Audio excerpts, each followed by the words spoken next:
السلام علیکم کے اس کے ناول پہ آپ سب کو ویلکم۔ ایک خوبصورت ناول پیش کر رہے ہیں جس کا نام ہے دیوار کے اس پار۔ ناول کی رائٹر ہیں شازیہ چودھری۔ چلیے چلتے ہیں ناول کی جانب۔ رینو بیٹی اٹھ جاؤ، دفتر نہیں جانا کیا؟ امی کی بوڑھی نکاہت بھری آواز سر دم خواب خرگوش کے مزے لیتی رائنا کو بری طرح جھنجھلا گئی تھی۔ اتنی جلدی؟ ابھی تو سوئی تھی۔ وہ مندی مندی آنکھوں کو بمشکل کھولنے کی کوشش کر رہی تھی۔ امی نے آگے بڑھ کر کھڑکی کے پردے ہٹا دیے تھے۔ سادہ سا چھوٹے سائز کا یہ کمرہ جو سنگل بیڈ، 2 کرسیوں اور ایک میز پر مشتمل تھا، روشنی کی تیز شعاعوں سے بھرتا چلا گیا۔ باہر دیکھو ذرا کتنی دھوپ نکل آئی ہے۔ اوف، ایک تو ان محترمہ کو بہت جلدی ہوتی ہے آنے کی۔ رائنا نے دھوپ کی نظر نہ آنے والی ٹھوس شخصیت سے گویا مکالمہ شروع کیا۔ جب سے ہم اس فلیٹ میں آئے ہیں عجیب و غریب اتفاقات دیکھنے کو ملے ہیں۔ یہاں کی چڑیاں جلدی اٹھ جاتی ہیں، خورشید میاں کو طلوع ہونے کی جلدی ہوتی ہے، گھر کا راشن جلدی ختم ہو جاتا ہے، بجلی اور پانی پر اس بلڈنگ سے رخصت ہونے کی اجرت سوار ہوتی ہے۔ ادھر کی تو ہر شے جلدی میں ہے، حتیٰ کہ انسان بھی۔ وہ بڑبڑاتے ہوئے خود کلامی کے سے انداز میں اٹھ کر چپلیں ڈھونڈنے لگی۔ امی نے ذرا برابر توجہ نہ دی۔ جانتی تھی صبح جلدی اٹھنے پر اس سے خفگان ہو جاتا ہے، روز کا معمول تھا، آج کی بات تھوڑی تھی۔ اسکول جاتے ہوئے بھی اسی بیزاری اور ناگواری سے کام لیا کرتی تھی، اور اب جب کہ جاب کرتے ہوئے 2 ہفتے ہو گئے تھے ابھی بھی ہنوز وہی انداز تھے۔ رائنا یوں بھی نئی جگہ آ کر خوش نہیں تھی۔ مجھے فلیٹوں کی زندگی سے بڑا خوف آتا ہے امی، اتنی تنگ و تاریک، وحشت زدہ اور ڈراؤنی زندگی، وہ جرجری لے کر کہتی۔ فکر نہیں کرو، جہاں ہم جا رہے ہیں وہ بلڈنگ بہت خوبصورت اور جدید ہے، نئی بنی ہے اور اس میں بہت سی سہولتیں ہیں، وہ اسے بہلا لیتی۔ مگر ہم اپنا گھر چھوڑ کر فلیٹ میں کیوں جائیں؟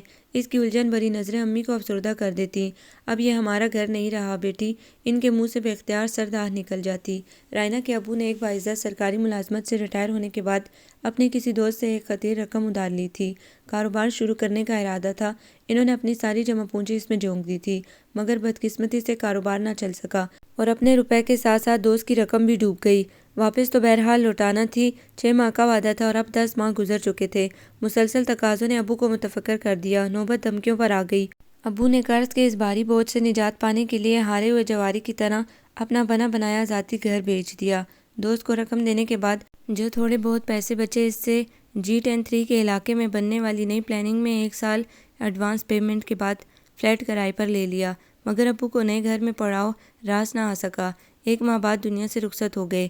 اسی وجہ سے رائنا کو FA کے 2 سال بعد اپنی تعلیم کا سلسلہ دوبارہ جوڑنے کے بجائے جاب کی تلاش پر غور کرنا پڑا تھا۔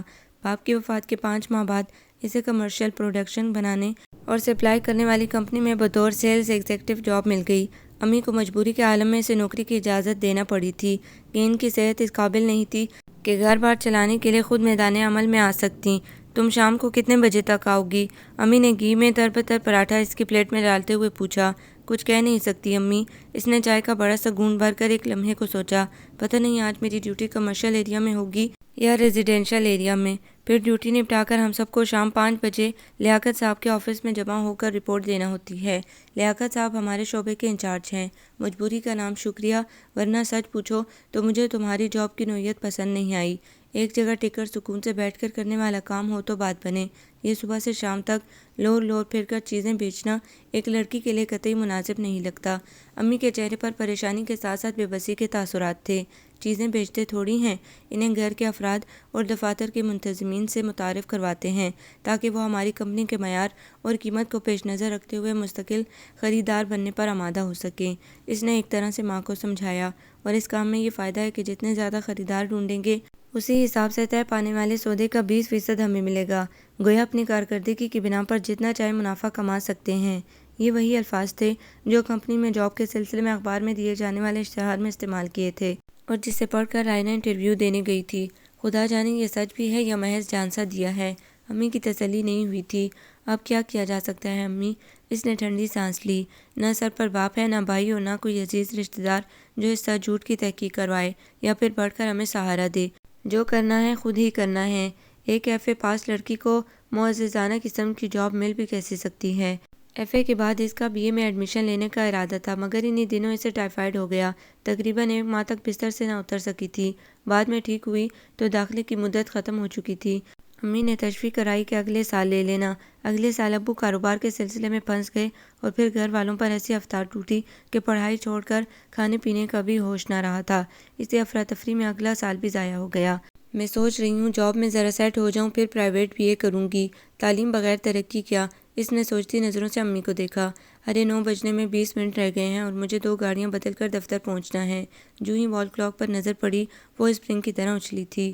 ہو سکے تو واپسی پر جلدی آ جانا، 4تھے فلور والی سریا کے بیٹے کو چوٹ لگی ہے، اس کی عیادت کرائیں گے۔ وہ چادر اوڑھ کر سیاہ ہینڈ بیگ لیتے ہوئے دروازے سے نکلی تو پیچھے سے امی نے ہانک لگائی تھی۔ اچھا خدا جانے اس کی اچھا امی تک پہنچی تھی یا نہیں۔ وہ تو دڑ دڑ سیڑھیاں طے کرنے میں مشغول تھی۔ یہ بلڈنگ 6 منزلہ تھی اور ان کا فلیٹ 5ویں منزل پہ تھا۔ اوف وہ کیا تھا جو لفٹ لگوا دیتے، ٹانگیں ٹوٹ جاتی ہیں اس آنے جانے کی مشقت میں۔ وہ جی میں عمارت بنانے والوں کی شان میں قصیدہ گوئی کر رہی تھی۔ سیڑھیوں پر نیم تاریکی تھی، اسی دن میں خبر نہ ہوئی کب نیچے سے اوپر آنے والے فولادی جسم سے ٹکرا گئی۔ اوف ٹکر اس زور کی تھی کہ اس کی آنکھوں کے آگے ترمرے ناچ گئے۔ وہ پوری طرح لڑکھڑائی۔ اس سے پہلے کہ سیڑھیوں سے لڑکتی ہوئی منہ کے بل نیچے گرتی، اس شخص نے اپنا توازن بحال رکھتے ہوئے اسے بازو میں تھام کر قابل افسوس حد تک بھیانک موت سے بچایا۔ کیا آپ اپنے ہوش و حواس اوپر چھوڑ آئی تھی؟ گرفت کی طرح لہجہ بھی سخت اور پتھریلا تھا۔ یا اللہ انسان ہے یا سنگ و آہن سے بنا مجسمہ؟ وہ چکراتے سر کو تھام کر بمشکل اپنے قدموں پر کھڑی ہوئی تھی۔ مردانہ آفٹر شیو لوشن، سگریٹ کی خوشبو اس کے بہت قریب موجیں مار رہی تھی۔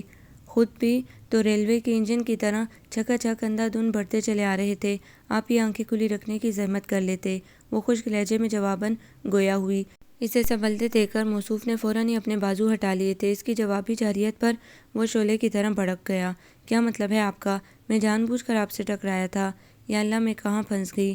اس نے ارد گرد نظر دوڑائی۔ کوئی بھی کسی بھی فلور سے اوپر یا نیچے آ سکتا تھا، آ رہا ہوگا یا آنے والا ہوگا۔ صورتحال اتنی حسین ہرگز نہیں تھی کہ وہ یہاں رک کر اپنا تماشا بنواتی۔ خیریت اسی میں تھی کہ چپ چاپ اپنی راہ لیتی، سو وہ الجھنے کے بجائے ایک سائڈ سے ہو کر جلدی جلدی بقیہ سیڑھیاں طے کرتے ہوئے نیچے آ گئی۔ کچھ دور چل کر اسے سوزوکی مل گئی۔ پچھلی سیٹوں پر ٹھونس چسا کر بیٹھنے کے بعد وہ فکر مندی سے کلائی کی گھڑی دیکھنے لگی۔ 9 بجنے میں 10 منٹ رہ گئے تھے۔ سوزوکی کو کراچی کمپنی اسٹاپ تک پہنچنے میں اتنا ہی وقت لگتا، وہاں سے مزدا بس پر بیٹھ کر انڈسٹریل ایریا پہنچنے میں مزید 15 منٹ لگنے تھے۔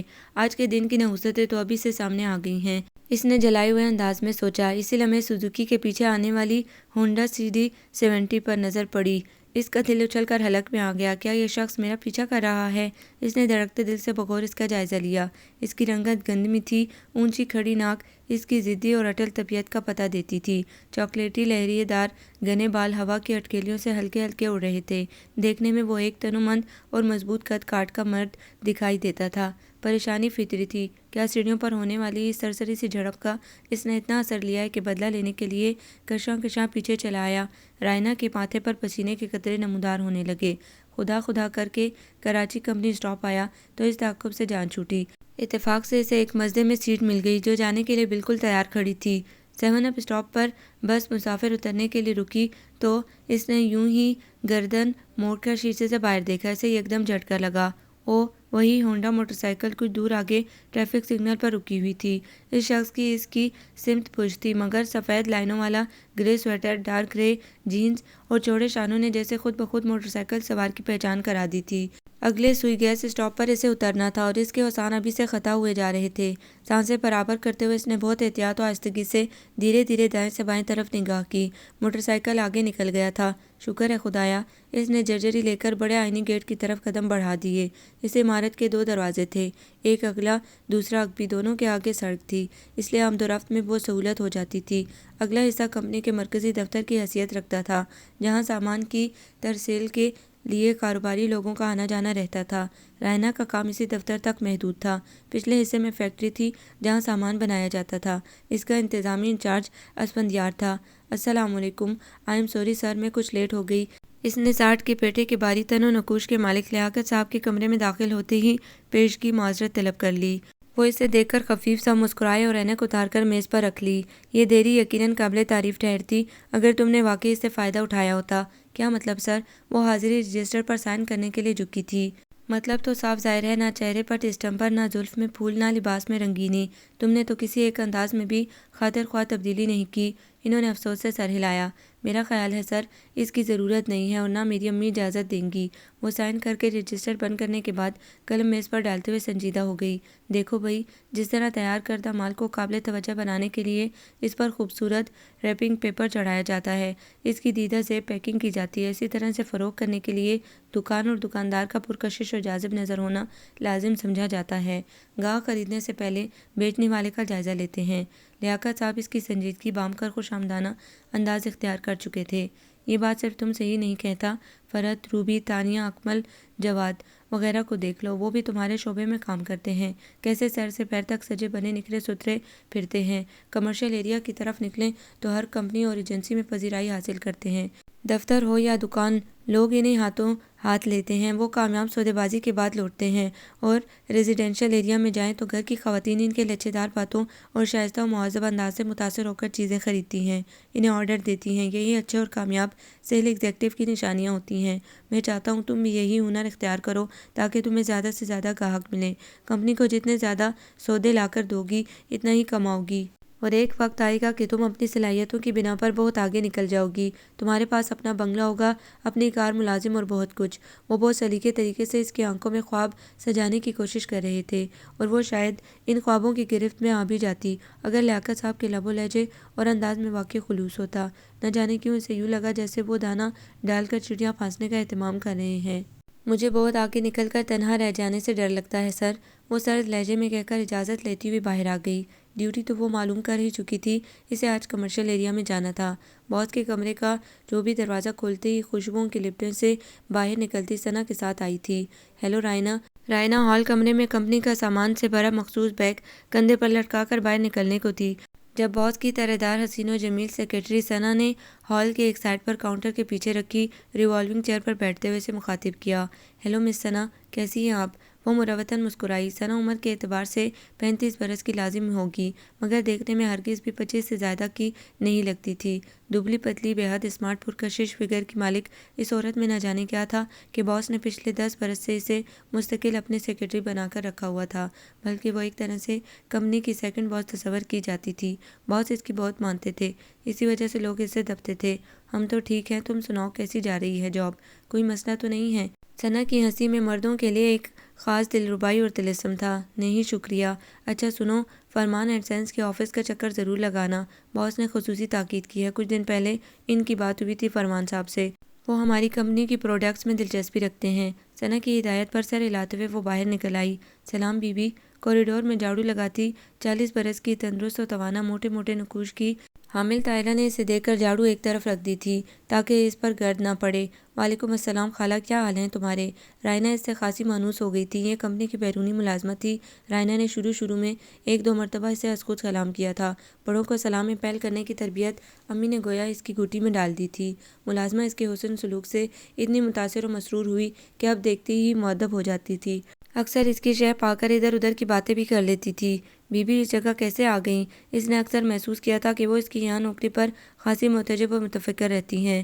نوکری تو کرنا ہے نا خالہ، جہاں قسمت لے جائے، وہ پی کے پن سے مسکرا دیتی تھی۔ پر تمہارے جیسی لڑکیوں کے لیے یہ کام صحیح نہیں ہے بی بی۔ لڑکی ذات ہو، سارا دن سڑکوں بازاروں اور گلی محلوں میں تنہا پھرنا اور طرح طرح کے مردوں کے پاس جانا ٹھیک نہیں لگتا۔ آج کے زمانے میں بھیڑیوں اور شکرے جنگلوں کے بجائے آبادیوں میں نکل آئے ہیں شکار کے لیے۔ طاہرہ اکثر موقع پا کر چپکے سے کہہ دیتی تھی، تم فکر نہیں کرو خالہ، میں ان سے نپٹنا جانتی ہوں۔ بھئی آخر کب فارغ ہوں گے آپ کے فرمان صاحب؟ 1 گھنٹہ انتظار کرنے کے بعد اس کا صبر جواب دے گیا تو وہ تیز میک اپ اور گھٹیا سہولیے والی ریسیپشنسٹ لڑکی سے الجھ پڑی تھی۔ 2 منٹ سر چاہتے ہیں بالکل فارغ ہو کر آپ سے بات کریں۔ وہ چمک چلو انٹرکام پر جت گئی۔ رائنا نے دل ہی دل میں فل اسپیڈ میں اسے گالیاں دی۔ صبح سے کمرشل ایریا میں خوار ہو کر ویسے ہی اس کی برداشت کی حد ختم ہو گئی تھی۔ عجیب و غریب نظریں، کچھ کہتی ہوئی تولتی ہوئی، جسم میں کھپ جانے والی، ٹھٹرا دینے والی نظریں، جن سے عجیب خوف سا محسوس ہوتا تھا۔ کمرشل ایریا میں پہلی ڈیوٹی بھیانک تجربہ ثابت ہوئی تھی۔ بس فرجان اینڈ سنس آخری ٹارگٹ ہے، اس کے بعد سیدھا آفس واپس جاؤں گی اور لیاقت صاحب کو صاف جواب دے دوں گی کہ میں آئندہ کمرشل ایریا میں ڈیوٹی نہیں کروں گی۔ اگر انہوں نے چو چرا کی تو مس ثنا سے بات کروں گی۔ اس سے پہلے کہ اس کے خون کا نقطہ کھلاؤ آخری پوائنٹ تک پہنچتا، چمک چلو نے اندر جانے کا اشارہ کر دیا۔ اسپرنگ دار براؤن دروازہ اس کے اندر قدم رکھتے ہی آٹومیٹک طریقے سے بند ہو گیا تھا۔ فلی فرنشڈ، آرام دہ اور پرتعیش کمرہ، اور باس کی سیٹ پر بیٹھا درمیانی عمر کا پختہ اور جان دیدہ لمبا چوڑا وجود، غالباً یہی فرمان صاحب تھے۔ جی مس پلیز تشریف رکھیے، اس کے لہجے میں نرمی تھی۔ رائنا ہچکچاتے ہوئے ٹیبل کے سامنے والی کرسی پر بیٹھ گئی۔ جانے کیوں اسے اپنا دم گھٹتا محسوس ہو رہا تھا۔ جی چاہ رہا تھا ایک پل رکے بغیر یہاں سے نکل جائے۔ فرمان نے فون پر چائے کا آرڈر دیا تو وہ چونکی۔ پلیز جناب، اس کی ضرورت نہیں ہے، اس نے روکھے سے انداز میں کہا۔ تکلف نہ کیجیے، آپ آرام سے بیٹھیے۔ وہ بہت بھرپور نظروں سے اس کا صحیح عملی چہرہ دیکھ رہا تھا۔ میں آپ کو اپنی کمپنی کے پروڈکٹس دکھاتی ہوں، پروڈکٹس بھی دیکھ لیتے ہیں پہلے آپ کو تو خیر۔ وہ ایک ترنگ میں کہتا ہوا اچانک بات بدل گیا۔ رائنا جزبزی ہو گئی اور بیگ کھول کر کمپنی کی مصنوعات دکھانے لگی۔ سر، ہماری کمپنی نے اعلیٰ کوالٹی کی مختلف چیزیں متعارف کرائی ہیں، مثلاً shampoo, soap, detergent powder, lotion اور… ایک منٹ یار، سانس تو لے لو۔ وہ بڑے انداز سے مسکراتا ہوا سیٹ چھوڑ کر اس کی طرف آیا تھا۔ میرا خیال ہے جناب آپ سنجیدہ نہیں ہیں، میں چلتی ہوں۔ وہ لمحے کے ہزارویں حصے میں اس کی آنکھوں میں ابھرتی معنی خیز چمک سے اس کے ارادے کو پہچان گئی تھی۔ سرت سے اٹھ کھڑی ہوئی۔ ارے تم تو ناراض ہو گئی، ابھی سودا بھی طے کر لیتے ہیں، بیٹھو تو صحیح۔ اپنی کمپنی کی روایات پر قرار رکھتے ہوئے آرام و سکون سے 2 گھڑی ٹھہر کر بات کرو۔ وہ فوراً اس کی راہ میں مزاحم ہوا۔ وہ اور ہوتی ہوگی جو آپ کے حسب منشا اور من پسند انداز میں سودے کرتی ہوگی۔ میں ذرا مختلف قسم کی لڑکی ہوں، آپ انہی سے طے کر لیجیے گا معاملات، مجھے اجازت دیجیے۔ اس سے پہلے کہ وہ اسے روکتا، فون کی بیل بج اٹھی۔ اس نے جھنجھلائے ہوئے انداز میں فون اٹھایا۔ رائنا امداد غیبی کا فائدہ اٹھاتے ہوئے لمحوں میں باہر نکل آئی۔ میرے خدا! لفٹ کی بجائے وہ گرتی پڑتی سیڑھیاں طے کر کے بلڈنگ سے نکل کر سڑک پر آئی تو اس کا پورا وجود پسینے میں غرق ہو چکا تھا۔ جو بھی لڑکی ایسے کام کے لیے نکلتی ہوگی، اسے یوں ہی مسائل درپیش آتے ہوں گے، کچھ حالات سے سمجھوتا کر لیتی ہوں گی، فرت، روبی اور تانیہ کی طرح، گاہک کی حسب خواہش اسے لبھاتی ہوں گی اور کچھ ایڈجسٹ نہ ہونے والی یہ فیلڈ چھوڑ دیتی ہوگی۔ مگر میں ایسا کیسے کر سکتی ہوں؟ مجھے اس جاب کی ضرورت ہے۔ اپنی عزت ضرور بچاؤ مگر تھوڑا سا اپنا رویہ نرم بھی رکھو، اس سے فرت نے کہا تھا۔ سیلز گرلز کی بھی کچھ عزت ہوتی ہے۔ میں آپ سے درخواست کرتی ہوں لیاقت صاحب سے کہہ کر میری ڈیوٹی گھریلو سطح تک محدود کر دیں۔ میں دفاتر اور کمپنیوں میں جا کر کام نہیں کر سکتی، اس نے جاتے ہی حتمی انداز میں کہہ دیا۔ کیا گھریلو سطح پر ایسا نہیں ہوتا یا وہاں مردوں کی بے ضرر اقسام پائی جاتی ہیں؟ ثنا بے ساختہ مسکرائی تھی۔ بہرحال میں لیاقت صاحب سے بات کر لوں گی، بے فکر رہو۔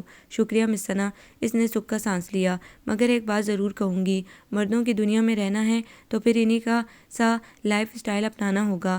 یہ بے جا قسم کی شرم و حیا، جھجک اور دقیانوسیت کے ساتھ تم ترقی نہیں کر سکتی۔ یا اللہ، یہ ہر کسی کو میری ترقی اور کامیابی کے لالے کیوں پڑے ہوئے ہیں؟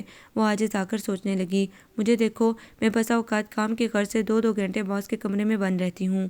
ہمارے درمیان طویل مذاکرات ہوتے ہیں، بہت سے معاملات زیر بحث آتے ہیں، مگر میں نے کبھی خود کو نروس محسوس نہیں کیا۔ بولڈ بنو لڑکی، ورنہ گزارا نہیں ہوگا۔ خیال رکھنے اور نصیحت کرنے کا دوبارہ شکریہ مس ثنا، مگر میں ایک بات جانتی ہوں، میں سب سن بھی لیتی ہوں مگر کرتی وہی ہوں جو بذات خود مناسب سمجھتی ہوں۔ وہ مسکراتے ہوئے اسے آج کی کارکردگی دکھانے لگی۔ اسی دوران تانیہ اور اکمل کسی کام سے ثنا کے پاس آ گئے۔ انہیں لیاقت صاحب نے بھیجا تھا۔ مائی گوڈنس، اس کے بارے میں تو پروڈکشن انچارج اسفندیار ہی مکمل تفصیلات فراہم کر سکتے ہیں۔ مسٹر اکمل، تم فیکٹری رابطہ کرو، میں بات کرتی ہوں۔ ثنا کاغذات پر نظر ڈالتے ہوئے پریشانی سے گویا ہوئی، پھر وہ فون پر جت گئی۔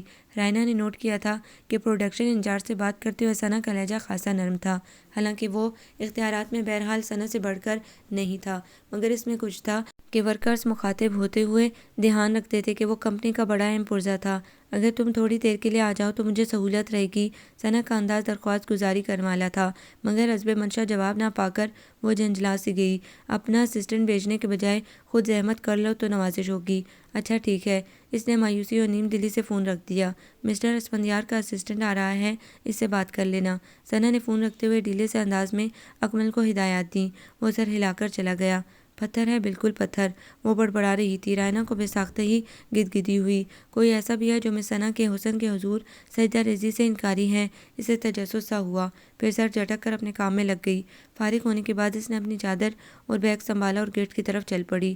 سورج ڈھل چکا تھا، بس آخری نارنجی کرنیں افق پر جلوہ افروز تھیں۔ اسٹاپ گیٹ کے آگے ہی تھا، سو وہ کھڑی ہو کر بے-تابی سے دائیں طرف نظر گھما کر کسی مزدہ یا ویگن کا انتظار کرنے لگی۔ اچانک ہی اس کی آنکھیں تحیر اور تردد سے پھیلتی چلی گئیں۔ وہی ہونڈا CD70 اس سے 1 فرلانگ پر دور آ کر رکی تھی۔ گرے سویٹر اور گرے جینز والا وہ مشتبہ شخص بغور اس کا جائزہ لے رہا تھا۔ اس کی نظروں میں مخصوص مردانہ لپک یا طلب نہیں تھی، بہت صاف اور سادہ نظریں تھیں، مگر ان میں کھوج اور شکوک لہرا رہے تھے، یوں جیسے وہ اس کی یہاں موجودگی کا جواز تلاش کر رہا ہو۔ رائنا کی حالت غیر ہونے لگی۔ تو کیا وہ دن بھر اس کی نگرانی کرتا رہا ہے؟ چاہتا کیا ہے یہ خدائی فوجدار؟ ایسے گنے اور پراسرار بندے سے تو ٹکر لیتے ہوئے بھی جی ڈرتا ہے۔ وہ قدرے رخ موڑ کر بے چینی سے گاڑی کا انتظار کرنے لگی۔ اسی ساتھ وہ موٹر سائیکل سوار چند ثانیے رک کر کچھ سوچتے ہوئے آگے بڑھ گیا تھا۔ وہ بلڈنگ میں داخل ہوئی تو اس کی ہونڈا پہلے سے پارکنگ کے احاطے میں موجود تھی۔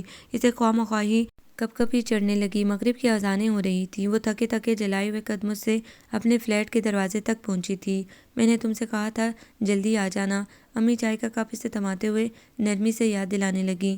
وہ کپڑے بدل کر ڈرائنگ روم کے قالین پر پیر پسارے بیٹھی تھی۔ یہ کمرہ کشادہ تھا۔ ایک طرف پرانا سا صوفہ سیٹ بچھا تھا اور دوسری طرف 2-4 کرسیوں والی چھوٹی سی چوکور میز تھی جہاں بیٹھ کر ماں بیٹی کھانا کھاتی تھی۔ ایک کونے میں black and white T V تھا۔ یہ چیزیں ابو نے یہاں آ کر سیکنڈ ہینڈ خریدی تھیں۔ اپنے گھر کا بیش قیمت سامان تو قرض اتارنے میں بک گیا تھا۔ کوشش تو بہت کی تھی امی، مگر کام زیادہ تھا، اس لیے وہ رک کر ماں کو دیکھنے لگی۔ آپ گئی تھی پھر سریا آنٹی کے ہاں؟ ہاں جانا ضروری تھا، آخر کو حق ہمسائیگی بھی کوئی چیز ہوتی ہے۔ میرا ارادہ تھا کوئی میٹھی چیز بھی بنا کے لے جاؤں، مگر نکہت اتنی تھی کہ چولہے کے پاس کھڑا ہونا عذاب لگ رہا تھا۔ امی اپنی وفاداری اور اخلاق سے مجبور تھیں۔ رائنا مسکرا دی۔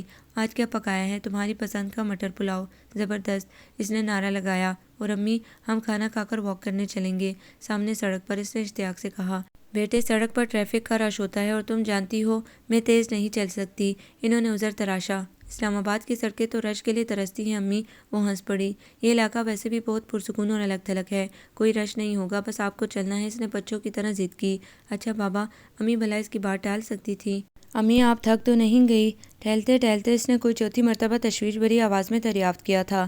وہ رات کی ٹھنڈی خوشگوار فضا سے جی بھر کر لطف اندوز ہو رہی تھی۔ ایک شانتی سی رگوں پہ میں اترتی جا رہی تھی، مگر اسے بیمار ماں کا بھی خیال تھا۔ نہیں بیٹا میں بالکل ٹھیک ہوں، لیکن ہمیں کافی دیر ہو گئی ہے چہل قدمی کرتے ہوئے، سردی بڑھ رہی ہے، اب واپس چلنا چاہیے۔ وہ فلیٹ کے آگے پھیلی طویل خاموش سڑک کا چکر لگا کر واپس پلٹ آئیں۔ پارکنگ ایریا میں ملکجہ سا اجیارہ تھا۔ ہونڈا کے پاس سے گزرتے ہوئے نہ جانے اس کے اندر کون سی منتقمانہ حس جاگی کہ اچانک بہت زور سے موٹر سائیکل کو دوسری طرف دھکا دے کر گرا دیا۔ اس کا خیال تھا گھاس پر گرنے سے کون سا زیادہ توڑ پھوڑ ہوگی، بس یہ ہے کہ موصوف صبح اٹھ کر بائک کو لمبا لیٹے دیکھ کر پیچ و تاب ضرور کھائیں گے، اور اگر یوں گرنے سے بیک ویو مرر ٹوٹ جائے تو مزہ ہی آ جائے۔ مگر وہ دوسرا لمحہ حیران کر دینے والا تھا۔ اف، ضبط سے بے حال ہوتی ایک تیز مردانہ آواز نے اس کے قدموں تلے سے زمین سرکا دی۔ کیا ہوا؟ آگے چلتی امی گھبرا کر مڑی تھیں۔ ارے لینا پکڑنا رینو۔ وہ بری طرح بیوسان ہو کر اس کی طرف لپکی تھیں۔ وہ موصوف غالباً دوسری طرف بیٹھے موٹر بائیک کا کوئی کل پرزہ چیک کر رہے تھے، جو اچانک زوردار دھکا لگنے سے موٹر بائیک کے نیچے آ گئے۔ وہ تو اللہ نے بچت کی جو اسے بروقت چہرہ بجا کر قدرے پیچھے رینگنے کا موقع مل گیا تھا۔ یوں باقی جسم تو محفوظ رہا، مگر دائیں ٹانگ پوری کی پوری نیچے آ گئی تھی۔ صورتحال کی سنگینی کا اندازہ کرتے ہی رائنا کے ہوش اڑ گئے۔ اس کے وہم و گمان میں بھی نہیں تھا کہ بائیک کی دوسری طرف وہ بیٹھا ہوا ہے۔ بلڈنگ کے نچلے فلور کی کھلی کھڑکی سے ایک صاحب جھانک کر فٹافٹ باہر نکل آئے تھے۔ انہوں نے بائیک اٹھا کر اسٹینڈ پر کھڑا کرنے کے بعد زمین پر لیٹے شخص کو سہارا دے کر اٹھایا۔ زیادہ چوٹ تو نہیں آئی بیٹے، ورنہ ہسپتال لے چلیں؟ امی اس کے پاس بیٹھ کر فکر مندی سے پوچھنے لگیں۔ میں ٹھیک ہوں خاتون۔ وہ نچلا ہونٹ دبا کر تکلیف ضبط کرنے کی کوشش کر رہا تھا۔ مدد کرنے والے صاحب نے اپنی گھر والی کو کھڑکی سے پیغام دے کر ایک صاف کپڑا، ڈیٹول اور کوئی مرہم منگوایا تھا۔ غالباً فرسٹ ایڈ کے ماہر تھے۔ کچھ دیر بعد اس کے زخمی ٹخنے اور پیر کا خون صاف کر کے پٹی باندھ چکے تھے۔ امی اتنی دیر تک اس کے پاس بیٹھی رہی۔ نچلے فلور کے کچھ بچے بھی تماشا دیکھنے آ گئے تھے۔ غنیمت تھا جو کسی کو اصل سبب معلوم نہیں ہوا تھا۔ سب اسے اتفاقی حادثہ خیال کر رہے تھے۔ حالانکہ سوچنے کی بات ہے، کیا خود بخود کسی جن نے موٹر بائیک اس پر الٹا دی؟ وہ بلڈنگ کی دیوار سے لگی کارروائی ملاحظہ کرتے ہوئے دل ہی دل میں حاضرین کی کم فہمی پر محسوس ہو رہی تھی۔ آپ کا شکریہ محترم۔ وہ لنگڑاتا ہوا اٹھ کھڑا ہوا تھا۔ لہجہ غالباً قدرتی طور پر روکھا اور سپاٹ تھا، جو تشکر کے جذبات کے اظہار کرتے ہوئے بھی بدلنے سے لاچار رہا تھا۔ رائنا نے سوچا، احتیاط سے بیٹے، اگر خود چلنے میں تکلیف محسوس کر رہے ہو تو الیاس بیٹا سہارا دے کر لے جائے۔ امی اس کی چال دیکھ کر فطری رحم دلی کے ہاتھوں بری طرح بے چین ہو گئیں۔ الیاس غالباً ان صاحب کا نام تھا جنہوں نے اس کی مدد کی تھی۔ نہیں، مجھے سہارے کی ضرورت نہیں ہے۔ اس کے قطعی انداز پر امی چپ ہو گئیں۔ آئیں امی، ہم بھی چلیں۔ وہ انہیں اشارہ کرتی ہوئی تیزی سے اوپر چڑھ گئی۔ امی غالباً نیچے ہی رک گئی تھیں، الیاس کی بیوی کے پاس۔ رائنا 5ویں منزل پر پہنچ کر اپنے فلیٹ کا تالا کھول رہی تھی جب وہ ریلنگ کے سہارے یہاں تک پہنچا۔ اس کا فلیٹ چھٹی اور آخری منزل پر تھا۔ اسے آتا دیکھ کر رائنا کا خون خشک ہو گیا۔ وہ بات سنے وہ سوکھے لبوں پر ہونٹ پھیرتے ہوئے معذرت کے لیے مناسب ترین الفاظ ڈھونڈنے لگی۔ سمجھ لوں گا میں آپ سے۔ اس نے خونخوار نظروں سے اسے دیکھا۔ اس کے یہاں آتے ہی اوپیا کی ظالم دل نواز خوشبو نے فضا کا احاطہ کر لیا تھا۔ وہ اس کے پاس سے گزرتا ہوا اگلی منزل کی سیڑھی پر قدم رکھنے کے بعد ایک لہجے کو مڑا۔ زیادہ تیز مار خان بننے سے پہلے اپنے اطراف سے ہوشیار رہنا سیکھے ورنہ نقصان اٹھائیں گی۔ وہ اکھڑے ہوئے بے نیاز سے انداز میں کہہ کر آگے بڑھ گیا۔ وہ جو اس کی دھمکی پر پترا کر رہ گئی تھی، اس عجیب و غریب تنبیہ پر ششدر کھڑی اس کی پشت دیکھتی رہ گئی۔ وہ کیا کہہ رہا تھا اور کس حوالے سے وہ ایک نئی مصیبت میں پڑ گئی۔ بہت افسوس کی بات ہے رائنا، مجھے تم سے ایسی شرارت کی ہرگز توقع نہیں تھی۔ اگر خدا نخواستہ وہ زیادہ زخمی ہو جاتا یا اسے فریکچر ہو جاتا تو پھر؟ امی جب انتہائی غصے میں ہوتی تھی تو اسے پورے نام سے مخاطب کرتی تھی۔ امی وہ کان کھجانے لگی۔ اس کی حرکت سب سے چھپ گئی تھی، مگر وہ بہرحال اس کی ماں تھی۔ تہہ تک پہنچ گئی تھی کہ اس نے جان بوجھ کر بائیک کو ٹکر ماری تھی۔ اگر اس کی ماں یا بیوی کو خبر ہو گئی تو پوری بلڈنگ میں ہمارا تماشا بنا دیں گی۔ لوگ کیا کہیں گے؟ اتنی بدلحاظ اور بدتمیز لڑکی ہے کہ انسان کی جان لینے کے در پہ ہو گئی۔ امی کا موڈ بہت بگڑا ہوا تھا۔ اس نے بڑی مشکلوں سے انہیں ٹھنڈا کیا۔ ارے فرمان صاحب کیوں خفا ہوتے ہیں؟ جناب آپ حکم کیجیے، ہم خود سر کے بل آ جاتے ہیں آپ کا موڈ ٹھیک کرنے۔ ثنا ہنس ہنس کر فون پر بات کر رہی تھی۔ نہیں، اس نے دوبارہ جانے سے انکار کر دیا ہے۔ سمجھا کریں نا، باس خواہ مخواہ دباؤ ڈال کر اپنی کمپنی کی ساکھ اور امیج خراب نہیں کرنا چاہتے۔ وہ آپ کو بہت بھا گئی ہے، مانتے ہیں، مگر دیکھیے نا، ہر کمپنی کے کچھ اصول ہوا کرتے ہیں۔ اگر ہم ایسا کرنے لگیں تو ہماری ساکھ خراب ہوگی۔ وہ سلیقے طریقے سے سمجھا رہی تھی۔ اوکے، اب آپ نے ہمارا اتنا مال خریدنے کا وعدہ کیا ہے تو پھر کچھ سوچنا پڑے گا۔ اچھا یہ بتائیے آپ کی رہائش کس علاقے میں ہے اور آپ کن اوقات میں گھر پر پائے جاتے ہیں؟ نیز یہ کہ آپ کے گھر میں کون کون رہتا ہے؟ وہ تفصیلات نوٹ کرتی رہی۔ ٹھیک ہے، آپ کا کام ہو جائے گا، لیکن آگے معاملہ سنبھالنا آپ کی ذمہ داری ہے۔ ہم پر کوئی الزام نہیں آنا چاہیے۔ اس نے فون رکھ دیا۔ رائنا ایک آئینی الماری کھولے اس میں سر دیے کھڑی تھی۔ گفتگو کا کچھ حصہ پلے پڑا تھا جسے اس نے غیر اہم جان کر توجہ نہ دی۔ طاہرہ اسپن صاحب کو بلاؤ فیکٹری سے، ثنا نے میز صاف کرتی طاہرہ سے کہا۔ وہ جی، وہ تو آج نہیں آئے، اس نے واپس آ کر اطلاع دی۔ کمال ہے، موصوف نے باس کو بتائے بغیر چھٹی کر لی۔ وہ پیشانی رگڑتی ہوئی تشویش سے بولی، پھر کچھ سوچ کر فون ملانے لگی۔ ہیلو، یہ میں ہوں ثنا، کیوں بھائی فیکٹری نہیں آیا آج؟ ثنا کے لہجے میں محسوس کی جانے والی اپنائیت اور شگفتگی تھی۔ اچھا، میں سر سے کہہ دوں گی، ویسے برا نہ مانو تو میں آ جاؤں تمہارے گھر؟ جواب یقیناً سخت اور نفی میں تھا، جو اس کا چہرہ دھواں دھواں ہو گیا تھا۔ شاید میں نے تمہیں ڈسٹرب کیا ہے۔ اچھا، خدا حافظ۔ اس نے تھکے ہوئے انداز میں کریڈل پر ریسیور رکھ دیا۔ اسی لمحے باس کے کمرے کا دروازہ کھلا۔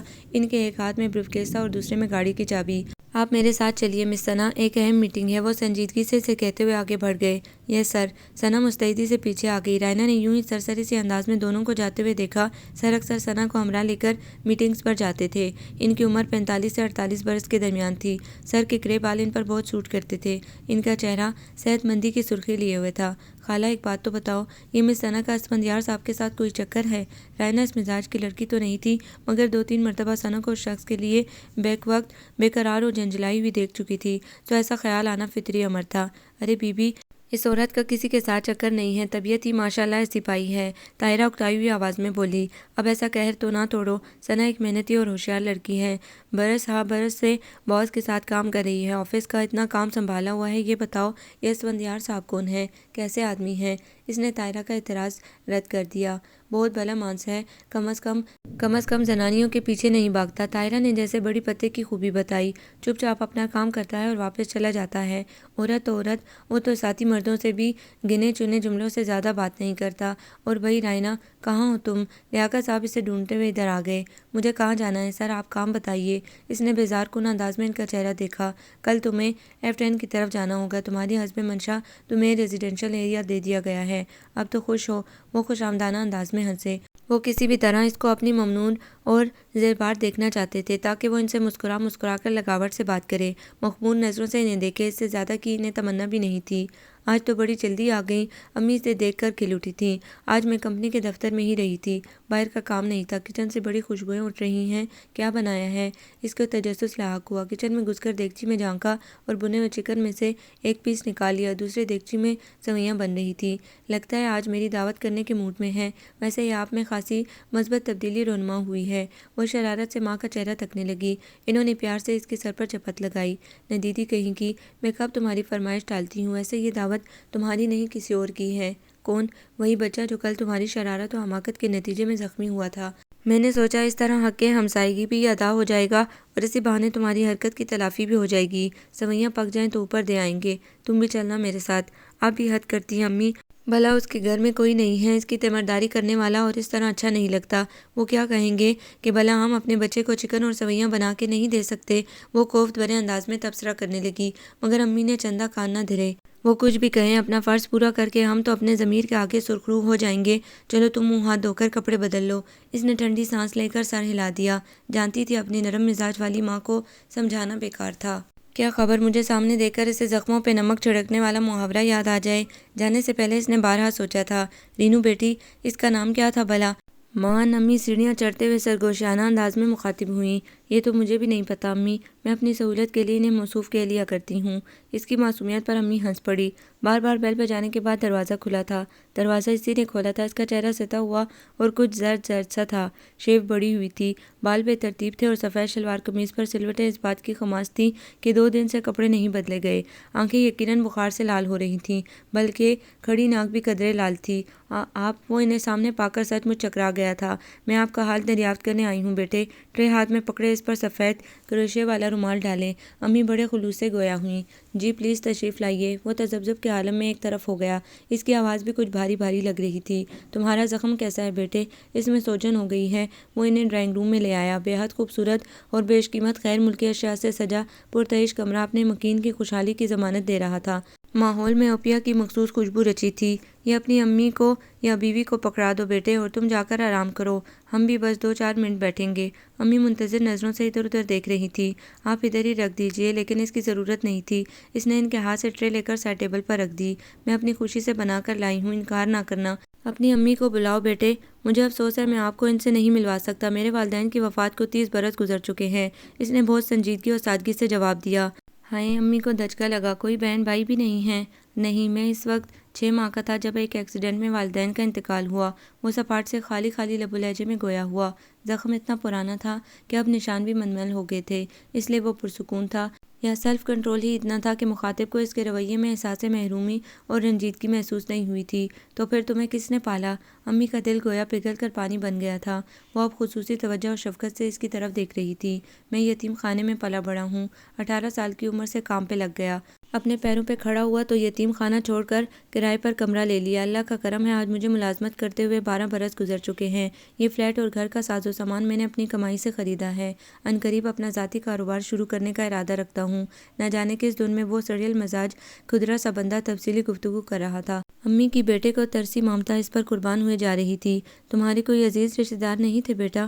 انہوں نے ہی یتیم خانے کی راہ دکھائی تھی۔ اس کا لہجہ بے تاثر تھا۔ خدا کسی کو اپنوں کے دکھ نہ دکھائے۔ امی نے ٹھنڈی سانس بھر کر آسمان کی طرف دیکھا تھا۔ تمہارے بیوی بچے، اگر شادی کرتا تو ضرور ہوتے، مجھے افسوس ہے۔ وہ بڑے تکلف سے مسکرایا تھا۔ مسکراہٹ اس کے ہونٹوں پر بڑی اجنبی اور عجیب نظر آ رہی تھی۔ ہاں بھئی، کوئی بزرگ سر پر ہو تو بندہ ایسی خوشیاں دیکھتا ہے، خود بخود تو نہیں ہو جاتی شادی۔ خیر تم جی چھوٹا نہ کرو، مجھے پتا ہوتا کہ تم لاچاری میں اکیلے پڑے ہو تو صبح ہی آ جاتی کھانے کا پوچھنے۔ میں روٹی اسی لیے نہیں ساتھ لائی تھی کہ گھر میں ضرور پکی ہوگی۔ اب تم آرام سے بیٹھ کر کھانا شروع کرو، میں 1 منٹ میں پکا کر لاتی ہوں۔ اس سے پہلے کہ وہ انہیں روکتا، امی عجلت میں اٹھ کر باہر چل دیں۔ ان کی ممتا نے ایسا جوش مارا تھا کہ پلٹ کر آئینہ کو دیکھنے کا بھی خیال نہ آیا۔ وہ جز بز سی کرسی پہ بیٹھی حیران پریشان انہیں جاتے دیکھنے لگی۔ آیا وہ بھی اٹھ کر پیچھے جائے یا یہاں رک کر ان کا انتظار کرے؟ اسی تذبذب میں وہ بیٹھی کی بیٹھی رہ گئی۔ آپ کی امی بہت جذباتی ہیں۔ وہ جو انہیں روکنے کے لیے اٹھ کر کھڑا ہوا تھا، اب شکایتی انداز میں بیٹی سے مخاطب ہو کر جلاہٹ دور کر رہا تھا۔ وہ چپ ہی رہی۔ اس کے نادر خیال کے جواب میں کیا کہتی؟ میں نے آپ سے کہا تھا اپنے اطراف سے ہوشیار رہیے گا۔ اس کے لہجے کی جارحیت اور ناراضگی رائنا کو چونکا گئی۔ میں آپ کی بات کا مطلب نہیں سمجھی۔ آپ کے گرد نقابوں والے لوگ پھرتے ہیں، ہوشیاری نہ دکھائی تو ان کے جال میں پھنس جائیں گی۔ اس کی آواز میں کوئی اتار چڑھاؤ نہیں تھا۔ کمال ہے، اسے میری جاب یا سلامتی سے کیا مطلب؟ مجھے دوست دشمن کی پہچان ہے۔ وہ برا مان گئی۔ اس لیے تو کہتا ہوں کہ خواہ مخواہ تیس مار خان بنتی ہیں، دور کا دشمن دیکھ لیتی ہیں مگر سامنے والے کو نہیں پہچان سکتی۔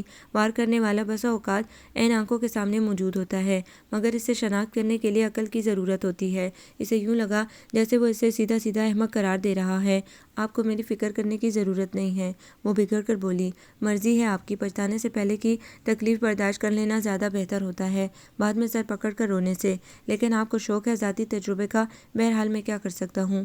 اس نے رکھائی سے کندھے اچکا دیے۔ اسی دوران امی گرم گرم روٹی چنگیر میں رکھے واپس آ گئی تھی۔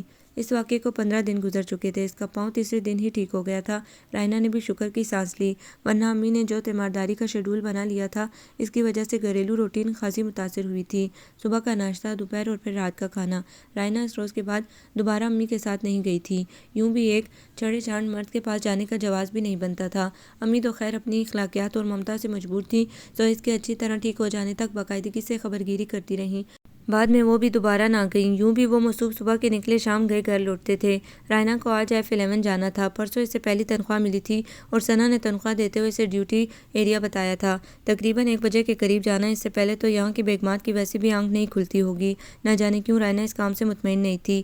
1 ماہ سے زائد ہو گیا تھا، مگر وہ ابھی تک خود کو کمپنی ورکرز اور ماحول کے ساتھ ایڈجسٹ نہ کر پائی تھی۔ اسے اپنا آپ اجنبی سا لگتا، یوں جیسے وہ کسی غلط جگہ پر آ گئی ہے، ان لوگوں کے درمیان ہے جہاں اسے نہیں ہونا چاہیے۔ وہ کام کر رہی ہے جو اس جیسی لڑکی پر سوٹ نہیں کرتا۔ سفید بڑے سے گھر کی بیل بجاتے ہوئے وہ خاصی الجھی ہوئی تھی۔ ملازم نے دروازہ کھولا۔ اس نے اپنی اور کمپنی کا تعارف کرانے کے بعد بیگم صاحبہ کو اطلاع دینے کو کہا۔ آپ اندر آ جائیے، ملازم نے واپس آ کر مؤدبانہ کہا۔ ایک تو محترم ماں کو یہاں تک چلتے ہوئے موت آتی ہے۔ وہ تلملاتے ہوئے اندر آ گئی۔ ملازم اپنے رہنمائی میں اسے ایک پرشکوہ کمرے میں چھوڑ کر دروازہ بند کر کے باہر چلا گیا۔ اسی لمحے دوبارہ دروازہ کھلا۔ وہ آئیں گھر میں ہمارے خدا کی قدرت ہے۔ جانی پہچانی شانت آواز پر اس نے گردن گھمائی اور پھر جیسے پوری چھت اس پر آ رہی۔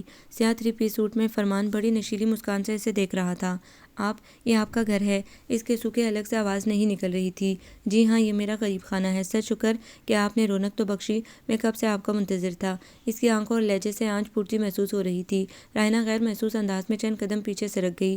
ڈرو نہیں بیبی، کم آن۔ اس کا مخمول لہجہ سرگوشیانہ ہو گیا۔ وہ اتنا نزدیک آ گیا تھا کہ بچ نکلنے کا راستہ نہ رہا تھا۔ رائنا کی خوف سے ابلتی آنکھیں مسترپرانہ انداز میں ادھر ادھر کا جائزہ لے رہی تھی۔ ذرا اپنا ہاتھ دے مجھے۔ اس نے اس کا ہاتھ پکڑنے کی کوشش کی۔ اسی لمحے رائنا کے ذہن میں آ گیا کہ اسے کیا کرنا ہے۔ سائڈ ٹیبل پر رکھا پیتل کا بڑا سا گلدان اٹھانے میں محض 1 سیکنڈ ہی صرف ہوا تھا۔ اگلے منٹ میں وہ پوری قوت سے فرمان کی پیشانی پر لگا۔ چوٹ اتنی شدید تھی کہ وہ ٹکراتے ہوئے جانور کی طرح قالین پر لڑک گیا۔ اس کی پیشانی، چہرہ اور گردن خون سے رنگین ہو چکے تھے۔ رائنا نے کانپتے ہوئے ہاتھوں سے گلدان دوبارہ اپنی جگہ پر رکھا اور خود کو گھسیٹتے ہوئے جلدی سے دروازہ کھول کر باہر نکل آئی تھی۔ بدحواسی میں وہ اپنا بیگ بھی وہیں چھوڑ آئی تھی۔ گیٹ پر موجود چوکیدار نے حیرانی سے اسے تقریباً بھاگتے ہوئے نکلتے دیکھا تھا۔ جتنی دیر میں وہ صورتحال سمجھ کر اس کے پیچھے آتا، وہ مارکیٹ والی روڈ پر ٹرن لے چکی تھی۔ اللہ میاں کوئی ٹیکسی مل جائے، وہ جلد از جلد اس سیکٹر سے دور ہونا چاہتی تھی۔ مان ہونڈا CD70 پوری رفتار سے اس کے قریب آ کر رکی۔ چلو بیٹھو۔ اس کا لہجہ کھدرا اور مضطرب تھا۔ رائنا نے فیصلہ کرنے میں 1 سیکنڈ کی بھی مہلت نہ لی اور جیسے تیسے اس کے پیچھے بیٹھ گئی۔ گو کہ یہ بھی رسک ہی تھا۔ وہ شخص بھی اجنبی تھا اور اس کے خلاف خاصے جارحانہ تیور رکھتا تھا، مگر جان و آبرو بچانے کے لیے اس نے نسبتاً کم خطرناک راستے کا انتخاب کر لیا۔ اگر ٹیکسی کے انتظار میں کھڑی رہتی تو فرمان کے بندوں کے ہاتھ لگنا مشکل نہیں تھا۔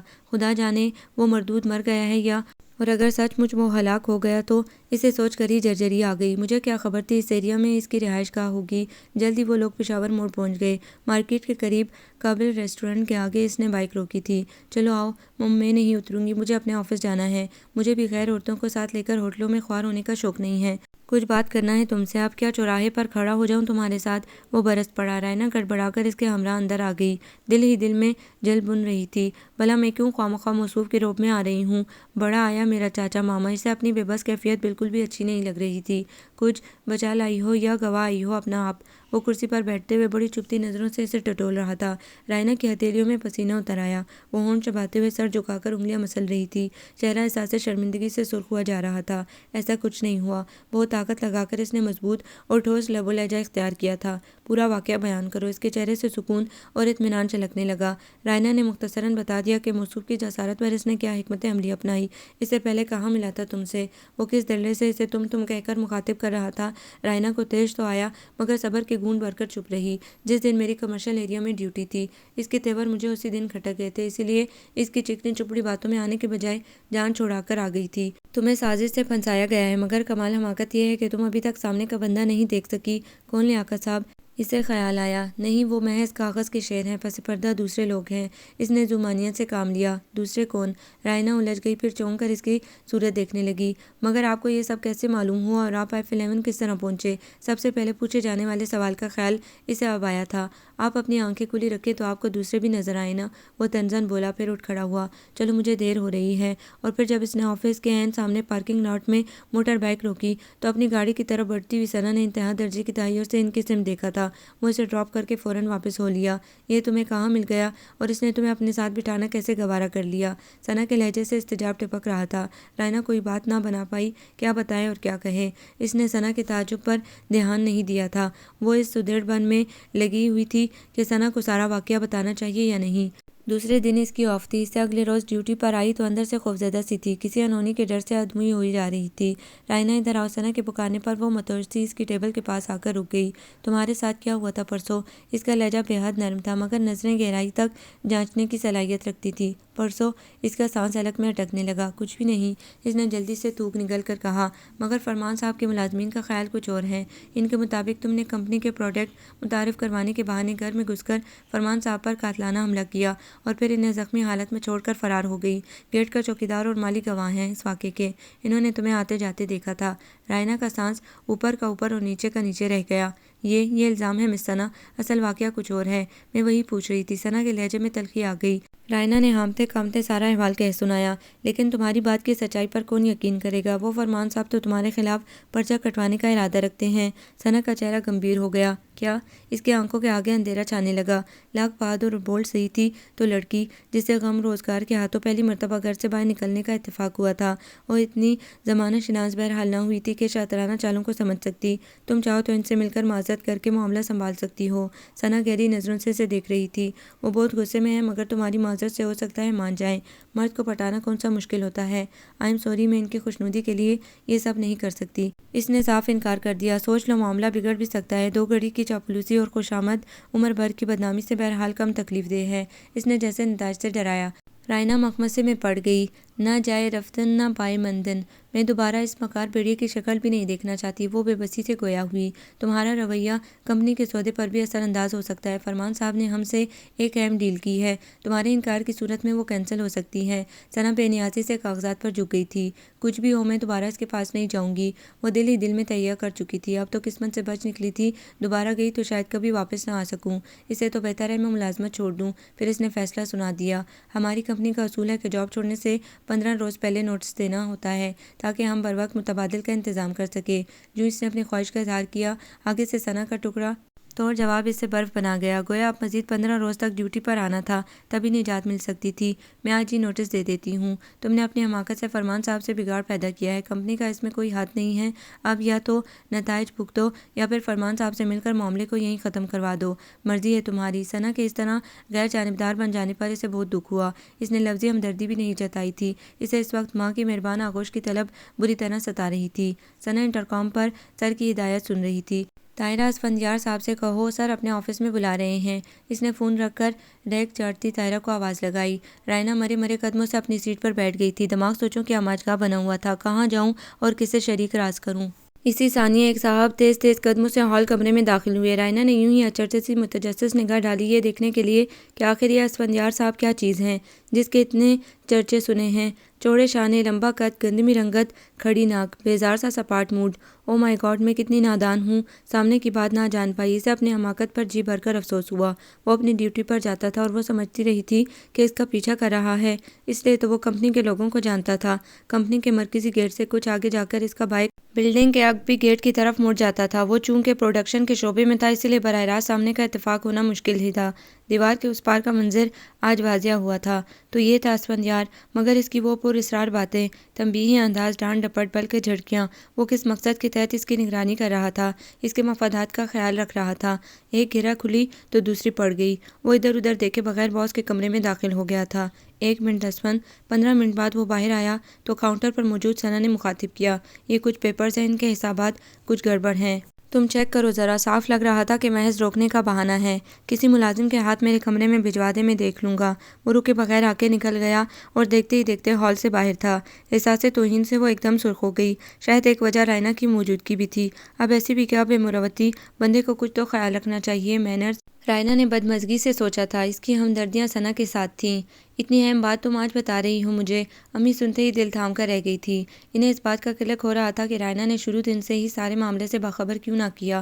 اب پانی سر سے گزر چکا تھا۔ اکیلی عورتیں، سر پر کوئی چھت نہیں، معاشی و معاشرتی پوزیشن انتہائی کمزور ہے۔ ایسی صورت میں ایک بارسوخ اور طاقتور شخص کی دشمنی کسی بھی خطرناک نتیجے سے دوچار کر سکتی تھی۔ وہ بے حد پریشان ہو گئیں۔ مجھے تو اول روز سے کھٹک رہی تھی یہ نوکری۔ اخباروں میں پرکشش اشتہارات شائع کرا کر نوجوان لڑکے لڑکیوں کو راتوں رات امیر بننے کے خواب دکھاتے ہیں اور پھر ان کی سادگی ناواقفیت سے کھیلتے ہیں۔ اگر اس طرح سیلز مینی کے بل پر کوٹھی کار تک پہنچا جا سکتا تو آج کوئی مفلس اور کلاش نہ پھرتا، اور پھر عزت و ایمان اور شرم و حیا کا سودا کر کے کچھ کمایا بھی تو کیا حاصل؟ ایسی کمائی سے تو بھوکا مرنا بہتر ہے۔ مجھ سے غلطی ہو گئی، تمہیں ایسی جاب کی اجازت ہی نہیں دینی چاہیے تھی۔ وہ کف افسوس مل رہی تھی۔ اس وقت صورتحال بھی تو ایسی تھی اور کوئی جاب نہیں جو مل رہی تھی۔ اس نے افسردگی سے منہ لٹکایا۔ اب کیا ہوگا امی، میں جاب چھوڑ بھی نہیں سکتی، کم از کم 15 دن لازمی جانا ہوگا، ورنہ کمپنی قواعد کی خلاف ورزی کرنے پر میرے خلاف کیس کر سکتی ہے۔ وہ ماں کے بازو سے لگ کر پوچھ رہی تھی۔ میں اسپن بیٹے سے بات کرتی ہوں، شاید وہ کوئی حل نکالے۔ لا حول ولا قوت۔ اب کیا اپنے گھر کی بات غیروں سے ڈسکس کرتے پھریں گے؟ وہ فوراً چراغ پا ہو گئی۔ اور پھر ان جیسے آدم بیزار اور لوہے کے دل والے بندے کو ہم سے کیا سروکار؟ کیوں خواہ مخواہ انکار سن کر جی خراب کرنا چاہتی ہیں؟ اب ایسا بھی نہیں ہے، وہ بات چیت میں روکھا پھیکا صحیح، دل کا بہت اچھا ہے، کتنا خیال رکھتا ہے میرا۔ جب تم نہیں ہوتی تو اکثر آتے جاتے بیل بجا کر دروازے پہ کھڑے کھڑے میرا حال پوچھتا ہے، تاکید کرتا ہے کہ کوئی کام ہو تو ضرور بتائیے گا۔ پھر وہ ذمہ دار طبیعت کا سلجھا ہوا نوجوان ہے۔ نوجوان کہنا تو خیر صاف تہمت ہے ان پر۔ موصوف اپنے منہ سے اقرار کر چکے ہیں کہ 30 برس کے ہو چکے ہیں۔ میں جا رہی ہوں اس کے پاس۔ امی نے گور کر اسے دیکھا۔ تم نادان ہو، معاملے کی تہہ تک نہیں جھانک سکتی۔ میرا تو دل ڈوبا جا رہا ہے، بڑی نازک صورتحال ہے، اور اگر فوری قدم نہ اٹھایا گیا تو خدا نخواستہ عمر بھر کی پونجی لٹنے کا احتمال ہے۔ دروازہ بند کر لو تم۔ یہ کیسے ہو سکتا ہے امی؟ ان کی تجویز سن کر اس نے طویل چیخ ماری تھی۔ آپ موصوف کے پاس مسئلہ حل کرانے گئی تھی یا میرا رشتہ طے کرنے؟ وہ مٹھیاں بھینج کر اپنا غصہ کنٹرول کر رہی تھی۔ تم سنو تو صحیح، حد سے کیوں اکھڑ گئی ہو؟ ادھر آؤ، یہاں بیٹھو، میں تمہیں ساری بات بتاتی ہوں۔ انہوں نے زبردستی سے اپنے بستر پر بٹھا لیا، پھر ہولے ہولے اس کے بالوں میں انگلیاں پھیرتے ہوئے بتانے لگیں۔ میں نے اپنی بات بتائی تو اس نے بتایا کہ وہ کافی حد تک معاملے سے واقف ہے، وہ اسی کمپنی میں کام کرتا ہے۔ یہ بات بھی اس کے علم میں تھی کہ فرمان اینڈ سنس کے ساتھ تمہارے باس کی کوئی اہم ڈیل ہوئی ہے، اور اس کے ساتھ ساتھ ایک خفیہ ڈیل بھی مشروط کی گئی تھی۔ چنانچہ باس کے مشورہ طلب کرنے اور فرمان کے فون کرنے پر ثنا نے تمہیں سوچی سمجھی اسکیم کے تحت فرمان کے علاقے میں مارکیٹنگ کے لیے بھیجا۔ کسی طرح اسپن کو اس پلان کا علم ہو گیا تھا، اسی لیے وہ اس دن تمہاری تلاش میں F11 کی طرف آیا تھا۔ اسپن کو یقین ہے کہ فرمان کی طرف سے زبردستی گھر میں گھس کر قاتلانہ حملہ کرنے کا کیس بھی ثنا اور باس کے مشورے سے تیار کیا گیا ہے۔ وہ جانتے ہیں کہ تمہاری بیک پر کوئی نہیں ہے، اس لیے ذرا دھمکا کر تمہیں اپنے مخصوص مقاصد کے لیے استعمال کر سکتے ہیں۔ اسی کے پیش نظر اسپن نے تمہاری شادی کی تجویز پیش کی تھی۔ میں نے عذر پیش کیا کہ فی الحال اتنی جلدی رشتہ نہیں طے کیا جا سکتا، اور جواب میں موصوف نے اپنا پروپوزل پیش کر دیا۔ رائنا نے دانت پیس کر بات مکمل کی۔ تو اس میں حرج ہی کیا ہے؟ امی اس کے غیظ و غضب پر جل کر پوچھنے لگی۔ اسے کہتے ہیں جان نہ پہچان اور بڑی خالہ سلام۔ جمعہ 8 دن بھی نہیں ہوئے اس سے ٹاکرا ہوئے، اور ہم بلا سوچے سمجھے رشتہ داری جوڑنے لگے۔ حد ہو گئی امی، صرف 1 ڈیڑھ ماہ کے عرصے میں کسی کو کیسے پرکھا جا سکتا ہے؟ خدا جانے وہ سچا ہے یا فراڈ کر رہا ہے۔ یوں ہی جھوٹی موٹی داستان سنا دی ہو اپنی یتیمی کی۔ وہ جلال کے عالم میں کمرے میں ٹہل رہی تھی۔ میں نے بھی دنیا دیکھی ہے، تم ابھی کم عمر ہو، بچی ہو، اپنا برا بلا ماں سے زیادہ نہیں جان سکتی۔ دنیا بے اعتبار صحیح، مگر آخر کسی پہ تو بھروسہ کرنا ہے، اس کے بغیر گزارا بھی نہیں ہے۔ مگر میں موصوف سے شادی نہیں کرنا چاہتی۔ I am sorry. اس کے صاف جواب پر امی چپ رہ گئی۔ ٹھیک ہے، میں اسے جواب دے دیتی ہوں، تم پر زبردستی تو نہیں کر سکتی اب۔ وہ ٹھنڈی سانس لے کر اٹھ کھڑی ہوئی۔ سنو رائنا، تم کسی اچھے وکیل کو جانتی ہو؟ اس کے ڈیوٹی بھگتانے کی مدت میں محض 5 دن باقی رہ گئے تھے، جب ثنا نے ایک روز اچانک پوچھ لیا۔ کیوں؟ وہ ڈر سی گئی تھی۔ اگر جانتی ہو تو اس کا بندوبست کر لو۔ ابھی تمہارے آنے سے 10 منٹ پہلے پولیس کے 2 اہلکار آئے تھے سادہ لباس میں، انہیں تمہاری تلاش ہے۔ کیا مطلب؟ اس کے دماغ پر جیسے کسی نے ہتھوڑا برسا دیا تھا۔ ہاں، فرمان صاحب تم پر کیس کر چکے ہیں۔ میڈیکل رپورٹ سے یہ بات ثابت ہو چکی ہے کہ ان پر پیتل کے بھاری بھرکم آلے سے وار کیا گیا، اور پولیس گلدان پر تمہاری انگلیوں کے نشانات بھی لے چکی ہے۔ ثنا کا لہجہ جتنا لاپرواہ تھا، اسی حساب سے رائنا کے اندر خوف صلاحیت کرتا جا رہا تھا۔ وہ جیسے تیسے کام نپٹا کر شام کو گھر پہنچی تو ایک نئی قیامت اس کی منتظر تھی۔ رینو بیٹی، ہم تو تباہ ہو گئے۔ آج دوپہر کو پولیس آئی تھی یہاں، وہ اچھی طرح گھر کی تلاشی لے کر گئی ہیں۔ وہ تو شکر ہوا جو دونوں یونیفارم میں نہیں تھے، ورنہ سارا محلہ تماشا دیکھتا۔ امی کی آواز کانپ رہی تھی، چہرہ ہلدی کی طرح زرد ہو رہا تھا۔ اب اور بربادی کیا ہوگی، بس میں نے ٹھان لیا ہے، تمہیں میری قسم، اب تم کچھ نہیں بولو گی۔ میں آج ہی اسپن سے بات کرتی ہوں، کل تک تمہارا نکاح ہو جانا چاہیے۔ الیاس اس کی بیوی کو اور سریا کو مدعو کر لیتے ہیں، بلڈنگ کے باقی لوگوں کے گھر مٹھائی بھجوا دیں گے تاکہ اطلاع بھی ہو جائے اور ان کا گلہ بھی جاتا رہے کہ شادی میں نہیں بلوایا۔ امی پلیز ایسا کچھ نہ کریں، دیکھیں میری بات سنیں۔ اس نے انہیں روکنے کی بتیری کوشش کی، مگر وہ اپنے ارادے سے ایک انچ پیچھے نہ ہٹیں۔ اب میں تمہاری ایک نہیں سنوں گی، پہلے بھی تمہاری مان کر سیلز ایگزیکٹو کی جاب پر رضامندی ظاہر کی تھی، اب بھگت لیا ہے اس کا نتیجہ۔ وہ بے بسی سے سر پٹکتی رہ گئی، مگر انہوں نے اپنی سی کر ڈالی۔ اگلے دن وہ دوپہر کو چھٹی لے کر گھر واپس آئی تھی کہ امی نے سختی سے ہدایت کی تھی۔ شام تک نکاح ہو گیا، بے حد سادگی بلکہ افراتفری میں ہوا تھا۔ دلہنپے کا روایتی اہتمام بھی نہ ہو سکا۔ اتفاق سے امی نے عید کے لیے اس کا فیروزی ہلکے سے دبکے کے کام والا سوٹ بنوا کے رکھا تھا، وہی پہنا دیا گیا۔ زیور کے 2 سیٹ امی نے شروع سے اس کے لیے سنبھال رکھے تھے، انہیں پہن لیا۔ مہندی اپٹن کا بھی وقت نہیں تھا، بس ہلکی سی لپسٹک اور کاجل کی دھار آرائش کا کام دے رہی تھی۔ انشاءاللہ ولیمے پر کسر نکال لیں گے، امی مطمئن تھی۔ امی آپ اکیلی رہ جائیں گی، اسے بار بار اس زبردستی اور اپنی بے بسی پر رونا آ رہا تھا۔ اکیلی کہاں بیٹے، یہ 2 قدم کا تو فاصلہ ہے۔ انہوں نے بڑے حوصلے سے کام لیا تھا، خود تھام کر اسود کے کمرے میں چھوڑ کے آئی تھیں۔ رو کیوں رہی ہو؟ کمرے میں آتے ہی موصوف نے پہلا سوال داغا تھا۔ لو جی، اب روؤں بھی نہ اپنے برے نصیبوں پر، اور پوچھ کیسے رہے ہیں، جیسے ڈانٹ رہے ہوں۔ اب آ رہا ہے رونا تو ہم کیا کریں، اس کی جان جل کر رہ گئی تھی۔ وہ بیڈ کے بجائے نیچے قالین پر بیٹھی تھی، سر البتہ مصری سے ٹکایا ہوا تھا۔ اسپن یار اطمینان سے اپنے جوتے اور جرابیں اتار رہا تھا، پھر الماری کھول کر کپڑے نکالے اور باتھ روم میں گھس گیا۔ واپس آیا تو گرے آرام دہ شلوار قمیض میں تھا، وہ اسی طرح بیٹھی تھی، البتہ زیور آتے ہی اتار کر ڈریسنگ ٹیبل کی دراز میں ڈال دیا تھا، بلکہ ٹیشو سے لپسٹک بھی رگڑ کر اتار دی تھی۔ کپڑے اس لیے نہیں بدلے کہ خاصے آرام دہ تھے، اور اس کے پاس دوسرے تھے بھی نہیں۔ کیا مسئلہ ہے، لڑائی وغیرہ کا موڈ ہے کیا؟ وہ اس کی طرف آتے ہوئے بستر کے کنارے پر بیٹھ گیا اور ہولے سے اس کے بیڈ سے ٹکے سر کے بالوں کو چھوا۔ وہ سرک کر آگے ہو گئی، ہوپیا کی خوشبو نے اس کا احاطہ کر لیا تھا۔ وہ غور سے اس کے چہرے کے تاثرات پڑھ رہا تھا۔ رائنا کے رد عمل نے اس کی دلی جذبات کی عکاسی کر دی تھی، وہ اس کی موجودہ حیثیت قبول کرنے پر آمادہ نہیں تھی۔ آنٹی نے بتایا تھا کہ تم مجھ سے شادی پر رضامند نہیں ہو، مگر یہ بہرحال ان کی مجبوری تھی۔ اور کیا مجبوری تھی؟ اس نے بھرائے ہوئے لہجے میں بات کاٹی، اور اگر تھی بھی تو بھی تو اس حکمت عملی سے کیا فائدہ، وہ تو تم خود دیکھ لو گی عنقریب۔ اس کے لہجے میں استحکام تھا، وہ دونوں ہاتھوں کے تکیہ بنا کر دراز ہو گیا تھا۔ اور آپ نے ہماری مجبوری کا سودا کیا ہے؟ اسے رتی برابر اس کی بات پر یقین نہیں آیا تھا۔ وہ تیزی سے اٹھ کر بیٹھ گیا، بلکہ کھڑا ہو گیا۔ نادان ہی نہیں کم نظر بھی ہو، اس نے افسوس ظاہر کیا۔ بہرحال تم اپنے چھوٹے سے دماغ پر زور نہ ڈالو، چلو سو جاؤ، پھر بات ہوگی۔ وہ اچانک ہی کمرے سے نکل گیا تھا۔ اگلی صبح اسے پتہ چلا موصوف ڈرائنگ روم میں سوئے تھے۔ رائنا کو سرے سے نیند آئی ہی نہیں تھی، بار بار دل بھر آتا رہا۔ صحیح کہا تھا ثنا نے، پتھر ہے، بالکل پتھر، اتنا رف سا۔ اس نے بسور کر سوچا تھا، اس سپاٹ دیوار جیسے مشینی بندے کے ساتھ زندگی کتنی بور گزرے گی۔ ناشتہ امی بڑے چاو سے بنا کر لائی تھی، انہوں نے بیٹی اور داماد کو خوب خوب پیار کیا تھا، مگر رائنا کا موڈ درست نہ ہوا، اسے دونوں پر رہ رہ کر غصہ آ رہا تھا۔ ناشتے کے بعد وہ توہن و کرہن اسفندیار کے ساتھ آفس جانے کے لیے نیچے آئی تو اس کی ہونڈا کی جگہ نیلی سوزوکی کار کھڑی دیکھ کر حیران رہ گئی۔ پھر یاد آیا وہ گزشتہ 1 ہفتے سے اس کار کو یہاں دیکھ رہی تھی، گویا موصوف موٹر سائیکل بیچ کر کار خرید چکے ہیں۔ وہ سوچتی ہوئی گاڑی میں بیٹھ گئی۔ ہوپیا کی خوشبو نے یہاں بھی پیچھا نہیں چھوڑا تھا۔ فرنٹ سیٹ پر اس کے اتنا قریب جو بیٹھی تھی، خاصی ترنگ میں تھے صاحب، اور تو اور ڈرائیونگ کرتے ہوئے کچھ گنگنا بھی رہے تھے۔ میرا دل جلانے کے حربے ہیں۔ وہ تب کر رہ گئی تھی، اسے اس کے ساتھ آتے بہت سارے لوگوں نے دیکھا تھا، حتیٰ کہ ثنا نے بھی، مگر اسفندیار کو جیسے کسی کی پرواہ نہیں تھی، بلکہ اسے ہال کمرے میں خود پہنچا کر گیا تھا۔ یہ میرے کمرے کا فون نمبر ہے، کوئی مسئلہ ہو تو فوراً رنگ کر دینا، میں شام کو تمہیں پک کر لوں گا۔ اس کے بعد وہ چابی جلاتا باہر نکل گیا تھا۔ ثنا ششدر سی دیکھتی رہ گئی۔ کسی نہ کسی طرح 2 روز بیت ہی گئے۔ اگلے دن اسے استعفیٰ دے کر ہمیشہ کے لیے یہاں سے رخصت ہو جانا تھا۔ وہ اس آخری صبح کمپنی کے آفس میں داخل ہوتے ہوئے مکمل طور پر مطمئن تھی، مگر اس سے پہلے کہ ثنا کو اپنا استعفیٰ دیتی، وہاں سادہ لباس میں پولیس کے 2 اہلکار اس کے منتظر بیٹھے تھے۔ ہم آپ کو پوچھ گچھ کی غرض سے تھانے لے جانے آئے ہیں مس۔ رائنا کے قدموں تلے سے زمین سرک گئی۔ مگر کس سلسلے میں؟ اس کی رنگت پیلی پڑ گئی۔ اس نے امداد طلب نظروں سے ثنا کی طرف دیکھا، اس نے کندھے اچکاتے ہوئے فائل میں سر دے لیا۔ 1 منٹ، اس نے ہاتھ اٹھا کر انہیں کسی قسم کی کارروائی سے باز رکھنے کی تلقین کی، اور پھر کانپتے ہوئے اسفندیار کے کمرے کے نمبر ڈائل کیے۔ اسفند آپ ہال میں آ جائیے۔ اس نے اتنا کہہ کر فون رکھ دیا۔ اسفند تمہارا کیا لگتا ہے جسے مدد کے لیے پکار رہی ہو؟ ثنا معنی خیز انداز میں مسکرائی۔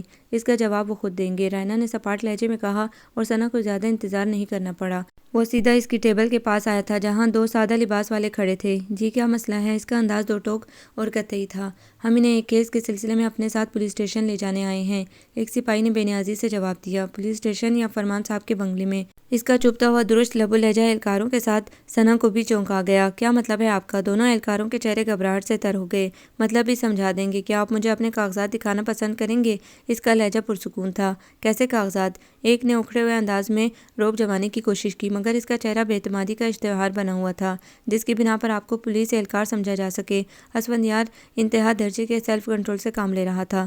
تو کیا آپ کے خیال میں ہم جعلی پولیس والے ہیں؟ ایک نے تڑی لگائی۔ صرف خیال ہی نہیں، مجھے یقین بھی ہے۔ البتہ آپ کی یقین دہانی کے لیے میں مجسٹریٹ نیاز فاروقی سے یہاں آنے کی درخواست کر سکتا ہوں۔ میں سارا معاملہ ان کے گوش گزار کر چکا ہوں کہ دو جعلی پولیس والے ایک شریف لڑکی اور اس کے گھر والوں کو اپنے باس فرمان صاحب کی ہدایت پر تنگ کر رہے ہیں اور ڈرا دھمکا کر اسے اغوا کرنے کا ارادہ رکھتے ہیں۔ رہا قاتلانہ حملے کا کیس تو اپنے باس سے کہنا، ہمت ہے تو سچ مچ پرچہ درج کروا دیں۔ وہ جانتے ہیں کہ عدالت میں کیس چلے گا تو الٹا ان کی گردن پھنسے گی۔ لڑکی کی عزت پر ہاتھ ڈالنے کے جرم میں عدالت انہیں سزا سنا سکتی ہے۔ ایسے کیسز میں چونکہ خاتون کو اپنی عصمت کی حفاظت کے لیے جوابی اقدام کرنے پر سزا نہیں ہوتی، اس لیے وہ صاف بچ جائے گی۔ میں فرمان صاحب سے بڑا وکیل کر سکتا ہوں۔ وہ بہت پر اعتماد، بے خطر اور باروب لگ رہا تھا۔ وہ در حقیقت ان کرائے کے گنڈوں سے زیادہ ثنا کو سنا رہا تھا، جانتا تھا اس کے ذریعے یہاں کی کارروائی حرف بحرف فرمان صاحب تک پہنچ جائے گی۔ مگر آپ اس خاتون کے کیا لگتے ہیں؟ ایک جعلی پولیسی نے پوچھا۔ اس کے غبارے سے ہوا نکل چکی تھی، اب وہ شرافت سے سر جھکائے کھڑے تھے۔ میں اس کا شوہر ہوں، کیا نکاح نامہ دکھاؤں؟ اس نے جیب سے کاغذات نکالتے ہوئے اطمینان سے دریافت کیا۔ وہ ہونگ بنے ایک دوسرے کا منہ دیکھتے رہ گئے، مگر ثنا پر سچ مچ بجلی گر پڑی تھی۔ تم نے اس سے شادی کب کی؟ اس کی آواز جیسے کنویں سے برآمد ہوئی تھی۔ وہ سوچ بھی نہیں سکتی تھی اسے ایک قابل توجہ نظر کے لیے ترسانے والا مرد اتنی آسانی سے رائنا جیسی سیدھی سادی لڑکی کے آگے ہتھیار پھینک دے گا۔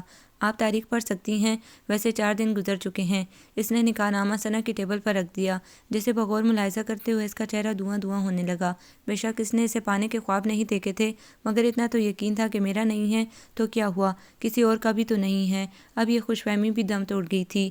ویسے میں داد دوں گا آپ کی باس کی اور فرمان صاحب کی مشترکہ پلاننگ کو۔ اتنی خوبصورتی سے اس کے گرد جال بچھایا تھا کہ اگر خدا کی کرم نوازی نہ ہوتی تو رائنا کبھی نہ بچ سکتی، پہلے فرمان صاحب کے گھر بھجوا کر اور پھر جعلی پولیس والوں کا ڈرامہ رچا کر۔ خیر ایک لحاظ سے تو میرے ساتھ نیکی ہی کی، اس ڈرامے کے باعث مجھے مشقت میں پڑے بغیر زندگی بھر کی خوشی مل گئی، ورنہ دل کی بات زبان پر لانے میں مدتیں گزر جاتی۔ اپنے فرمان صاحب سے کہہ دیجیے گا، اب رائنا کی طرف اگلا قدم یہ سوچ کر بڑھائیے گا کہ وہ کمپنی کی معمولی سیلز ایگزیکٹو نہیں، میری بیوی ہے۔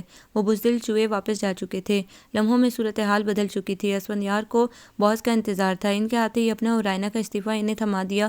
جب رائنا سے اپنے تعلق کا ذکر کیا تو باس صاحب کا منہ کھلا کا کھلا رہ گیا تھا۔ سر، قاعدے کے مطابق ہم دونوں 15 دن پہلے نوٹس دے چکے ہیں، لہٰذا اب ہمیں اجازت دیجیے۔ مگر تم میری کمپنی کیوں چھوڑنا چاہتے ہو؟ کوئی شکایت ہے تو مجھے بتاؤ۔ اگر رائنا کے سلسلے میں خفگی ہے تو میں ابھی فرمان سے بات کر کے معاملہ نپٹا لیتا ہوں، وہ آئندہ تمہاری بیوی کا نام بھی زبان پر نہیں لائے گا۔ باس کا لہجہ کمزور اور گھبرایا ہوا تھا۔ اسفندیار ان کا پرانا ورکر تھا، ایک مدت سے فیکٹری کا سارا کام سنبھال رکھا تھا۔ زبان پر تو آپ وہ واقعی نہیں لا سکیں گے۔ میں مجسٹریٹ نیاز فاروقی کے ذریعے انہیں نوٹس بھجوا چکا ہوں۔ آپ کے ساتھ کام کرنے سے معذرت خواہ ہوں کہ میں اپنی ذاتی کمپنی کھول رہا ہوں۔ آفس سیٹ ہو چکا ہے، اب کام شروع کرنے کی دیر ہے بس۔ ہو سکتا ہے کبھی آفیشلی آپ سے ملاقات رہے۔ بہرحال اجازت دیجیے گا، آؤ رائنا۔ وہ اسے ہمراہ لے کر باہر نکل آیا۔ ثنا کوئی نمبر ڈائل کر رہی تھی۔ خدا حافظ مس ثنا۔ رائنا نے اس کے قریب سے گزرتے ہوئے اخلاقیات نبھائی اور پھر اسفندیار کے ساتھ آگے بڑھ گئی۔ ثنا نے دونوں کو جاتے ہوئے دیکھا، اسفندیار نے اس کا ہاتھ تھام رکھا تھا۔ یہ مضبوط قلعہ تمہارے ہاتھوں تسخیر ہونا تھا سو ہو گیا۔ ثنا ٹھنڈی سانس بھر کر دوبارہ فون کی طرف متوجہ ہو گئی۔ جی فرمان صاحب، ثنا بات کر رہی ہوں۔ آپ سے عرض کرنا تھا کہ رائنا والا معاملہ بھول جائیے، اب وہ عام لڑکی نہیں ہے، مسز اسفندیار ہے، وہی جو رائل کمپنیز کے نام سے اپنا آفس اسٹیبلش کر رہا ہے۔ وہ منجا ہوا تجربہ کار بندہ ہے، دنوں میں اس کا کاروبار ترقی کرے گا۔ ایسا نہ ہو اس کی بیوی سے ٹکر لینے کے نتیجے میں آپ خود ہی پھنس جائیں۔ وہ ساری اسکیم جان چکا ہے۔ پھر اس نے تفصیلات بتا دیں۔ مجھے ابھی دونوں لڑکوں نے بتایا ہے۔ بھئی باز آئے ہم، ایک لڑکی ہی تو ہے، کوئی حسینہ عالم تو نہیں ہے کہ جان کی بازی لگا دیں۔ وہ تو اس کے اکھڑے ہوئے رویے نے مجھے ضد دلا دی تھی۔ خیر اب لعنت بھیجیں اس سارے لفڑے پر۔ کل مجسٹریٹ نیاز فاروقی کا فون بھی آیا تھا۔ میرے فرشتوں کو بھی خبر نہیں تھی کہ اس کی شادی ہو چکی ہے، ورنہ نوبت یہاں تک نہ آتی۔ آپ نے خود ہی تو بتایا تھا کہ معمولی سے گھرانے کی بے سہارا لڑکی ہے، صرف ایک بیمار ماں ہے، آگے پیچھے کوئی نہیں ہے، دمکانے پر خود بخود راہ راست پر آ جائے گی۔ کیا خبر تھی راتوں رات شوہر بھی اگائے گا، اور وہ بھی ایسا زوراور کہ آتے ہی قانونی گھیرے میں لے لیا۔ میری 100 بار توبہ، لڑکیاں بہت ہیں مگر کاروبار کی ساکھ خراب ہو جائے تو پھر سب ختم۔ فرمان نے گویا خود بھی سکھ کا سانس لیا تھا۔ اسلام آباد کا موسم بڑا منجلا ہے۔ صبح اچھی خاصی دھوپ تھی، مگر اب 2 گھنٹے بعد جب وہ لوٹ رہے تھے تو ہلکی ہلکی بوندا باندی ہو رہی تھی۔ شفاف سڑکیں دھل کر چمک رہی تھی۔ مارگلا کے بلند و بالا پہاڑ بھی یہ خوشگوار بوندا باندی انجوائے کر رہے تھے۔ ان کی گہری سبز چوٹیاں بادلوں کی اوٹ میں سیاہی مائل لگ رہی تھی۔ ٹریفک رش نہ ہونے کے برابر تھا، اس لیے اسفندیار بڑے ریلیکس موڈ میں ڈرائیونگ کر رہا تھا۔ اس سے کچھ فاصلے پر فرنٹ سیٹ پر بیٹھی سبز سوتی شلوار قمیض اور سرخ دوپٹے میں ملبوس رائنا گردن موڑے موسم کی خوبصورتیاں نظروں میں جذب کر رہی تھی۔ اسفندیار گاہے بگاہے اس پر نگاہ ڈال کر اس کی محویت ملاحظہ کر رہا تھا۔ وہ مظاہر موسم کی سرمستی دیکھ رہی تھی، مگر در حقیقت سوچوں کے عطا میں ڈوبی ہوئی تھی۔ اس کے حواس ابھی تک منتشر تھے۔ ثنا اور باس کی ملی بھگت نے اسے کس درجہ اذیت پہنچائی تھی۔ ثنا اس حد تک بھی گر سکتی ہے، اسے یقین نہیں آ رہا تھا۔ وہی تھی جس نے اسے فرمان اینڈ سن سے ملنے کو کہا تھا، اور یہ وہی تھی جس نے اسے 1 بجے F11 سیکٹر جا کر مارکیٹنگ کرنے کی ہدایت دی تھی، اور یہ وہی تھی جس نے قاتلانہ حملے کا کیس اور پھر جعلی پولیس کا ڈراوا دے کر اس کی راتوں کی نیندیں حرام کی تھی۔ اسفندیار کے کہے ہوئے جملے حافظہ میں شور مچانے لگے۔ زیادہ تیسمار خان بننے سے پہلے اپنے اطراف سے ہوشیار رہنا سیکھیں، اور اس کا اشارہ یقیناً ثنا اور باس کی پیشدار شخصیت کی طرف تھا، مگر اس نے سمجھنے کی چندہ کوشش نہ کی تھی۔ آپ کے گرد نقابوں والے لوگ پھرتے ہیں، ہوشیاری نہ دکھائی تو ان کے جال میں پھنس جائیں گی۔ اس نے اس وقت سے پہلے خبردار کیا تھا۔ وار کرنے والا بسا اوقات عین آنکھوں کے سامنے ہوتا ہے، مگر اسے شناخت کرنے کے لیے عقل کی ضرورت ہوتی ہے۔ اس نے طنز کے ذریعے سے سمجھایا تھا، مگر پھر بھی وہ ثنا اور باس کی بچھائی گئی بساط میں الجھ گئی۔ مجھے دوست دشمن کی پہچان ہے۔ اس کا دعویٰ کتنا غلط ثابت ہوا تھا۔ وہ واقعی نادان تھی۔ کمال حماقت یہ ہے کہ تم ابھی تک سامنے کا بندہ نہیں دیکھ سکی۔ اس نے کس بری طرح جھنجھلا کر ڈانٹا تھا، اور اسے اعتراف تھا کہ واقعی اسود نے درست کہا تھا۔ اس حکمت عملی کا کیا فائدہ ہوا؟ وہ شادی کی رات کتنا الجھی تھی، اور آج اپنی آنکھوں سے فائدہ دیکھ لیا تھا۔ اسود نے اتنا پکا بندوبست کیا تھا کہ فرمان صاحب جیسے 10 بھی آ جاتے تو اس کا کچھ نہ بگاڑ سکتے۔ یوں بھی مسئلے کا سامنا کرنے کے لیے جتنی جرأت اور عقل ہوتی ہے، اتنا ہی جلدی نتیجہ حاصل ہو جاتا ہے۔ آپ ثنا کو کب سے جانتے ہیں؟ وہ اچانک اس کی طرف رخ موڑ کر پوچھ بیٹھی۔ آج سے 8 سال پہلے، جب میں نے یہ کمپنی جوائن کی تھی، اس نے سنجیدگی سے جواب دیا۔ ثنا مجھ سے 2 سال پہلے آئی تھی۔ میں سوچ بھی نہیں سکتی تھی اس جیسی بظاہر بے ضرر سی لڑکی اتنی خطرناک ہوگی۔ رائنا کا لہجہ مدھم اور شرمندہ سا تھا۔ اسی بات کا تو رونا تھا کہ تم اسے اور باس کو کمال معصومیت سے، اپنی تفشیش اور شک کے دائرے سے خارج کر چکی تھی۔ اگر شروع سے انہیں بھی دوسروں کی طرح تہدار شخصیت سمجھ کر محتاط رہتی تو یہ نوبت نہ آتی۔ تم 1.5 ماہ یہاں کام کر کے بھی دونوں کے بارے میں کچھ نہیں جان پائی، اور تمہارے سوا سارے ورکرز جانتے ہیں کہ سر اور ثنا گزشتہ 10 سال سے بغیر نکاح کے ازدواجی زندگی بسر کر رہے ہیں۔ کیا؟ اس کا دماغ وقت سے اٹھ گیا۔ جی، وہ اس کی پھیلی آنکھوں میں دیکھ کر بولا۔ یہ جو ہر چوتھے دن دونوں 1.5-2 گھنٹوں کے لیے میٹنگ پر جاتے ہیں، یہ روٹین اسی سلسلے کی ایک کڑی ہے۔ اور دل تھام کر یہ خبر بھی سن لو کہ ثنا کی شادی کو 12 برس گزر چکے ہیں۔ وہ 11 سالہ لڑکی، 7 سالہ لڑکے اور ایک 4 سالہ بچی کی ماں ہے۔ اس کا شوہر واپڈا میں گریڈ 16 کا ملازم ہے۔ رائنا کو لگا جیسے اس کی دل کی دھڑکنیں رک جائیں گی۔ یا خدا، یہ پرت در پرت کھلتے چھپتے لوگ! صد شکر کہ میں اس جہنم سے بخیریت واپس لوٹ آئی ہوں۔ اور اس کا شوہر، کیا وہ نہیں جانتا کہ ثنا اور باس؟ اسے آگے اس کی زبان نے ساتھ نہیں دیا۔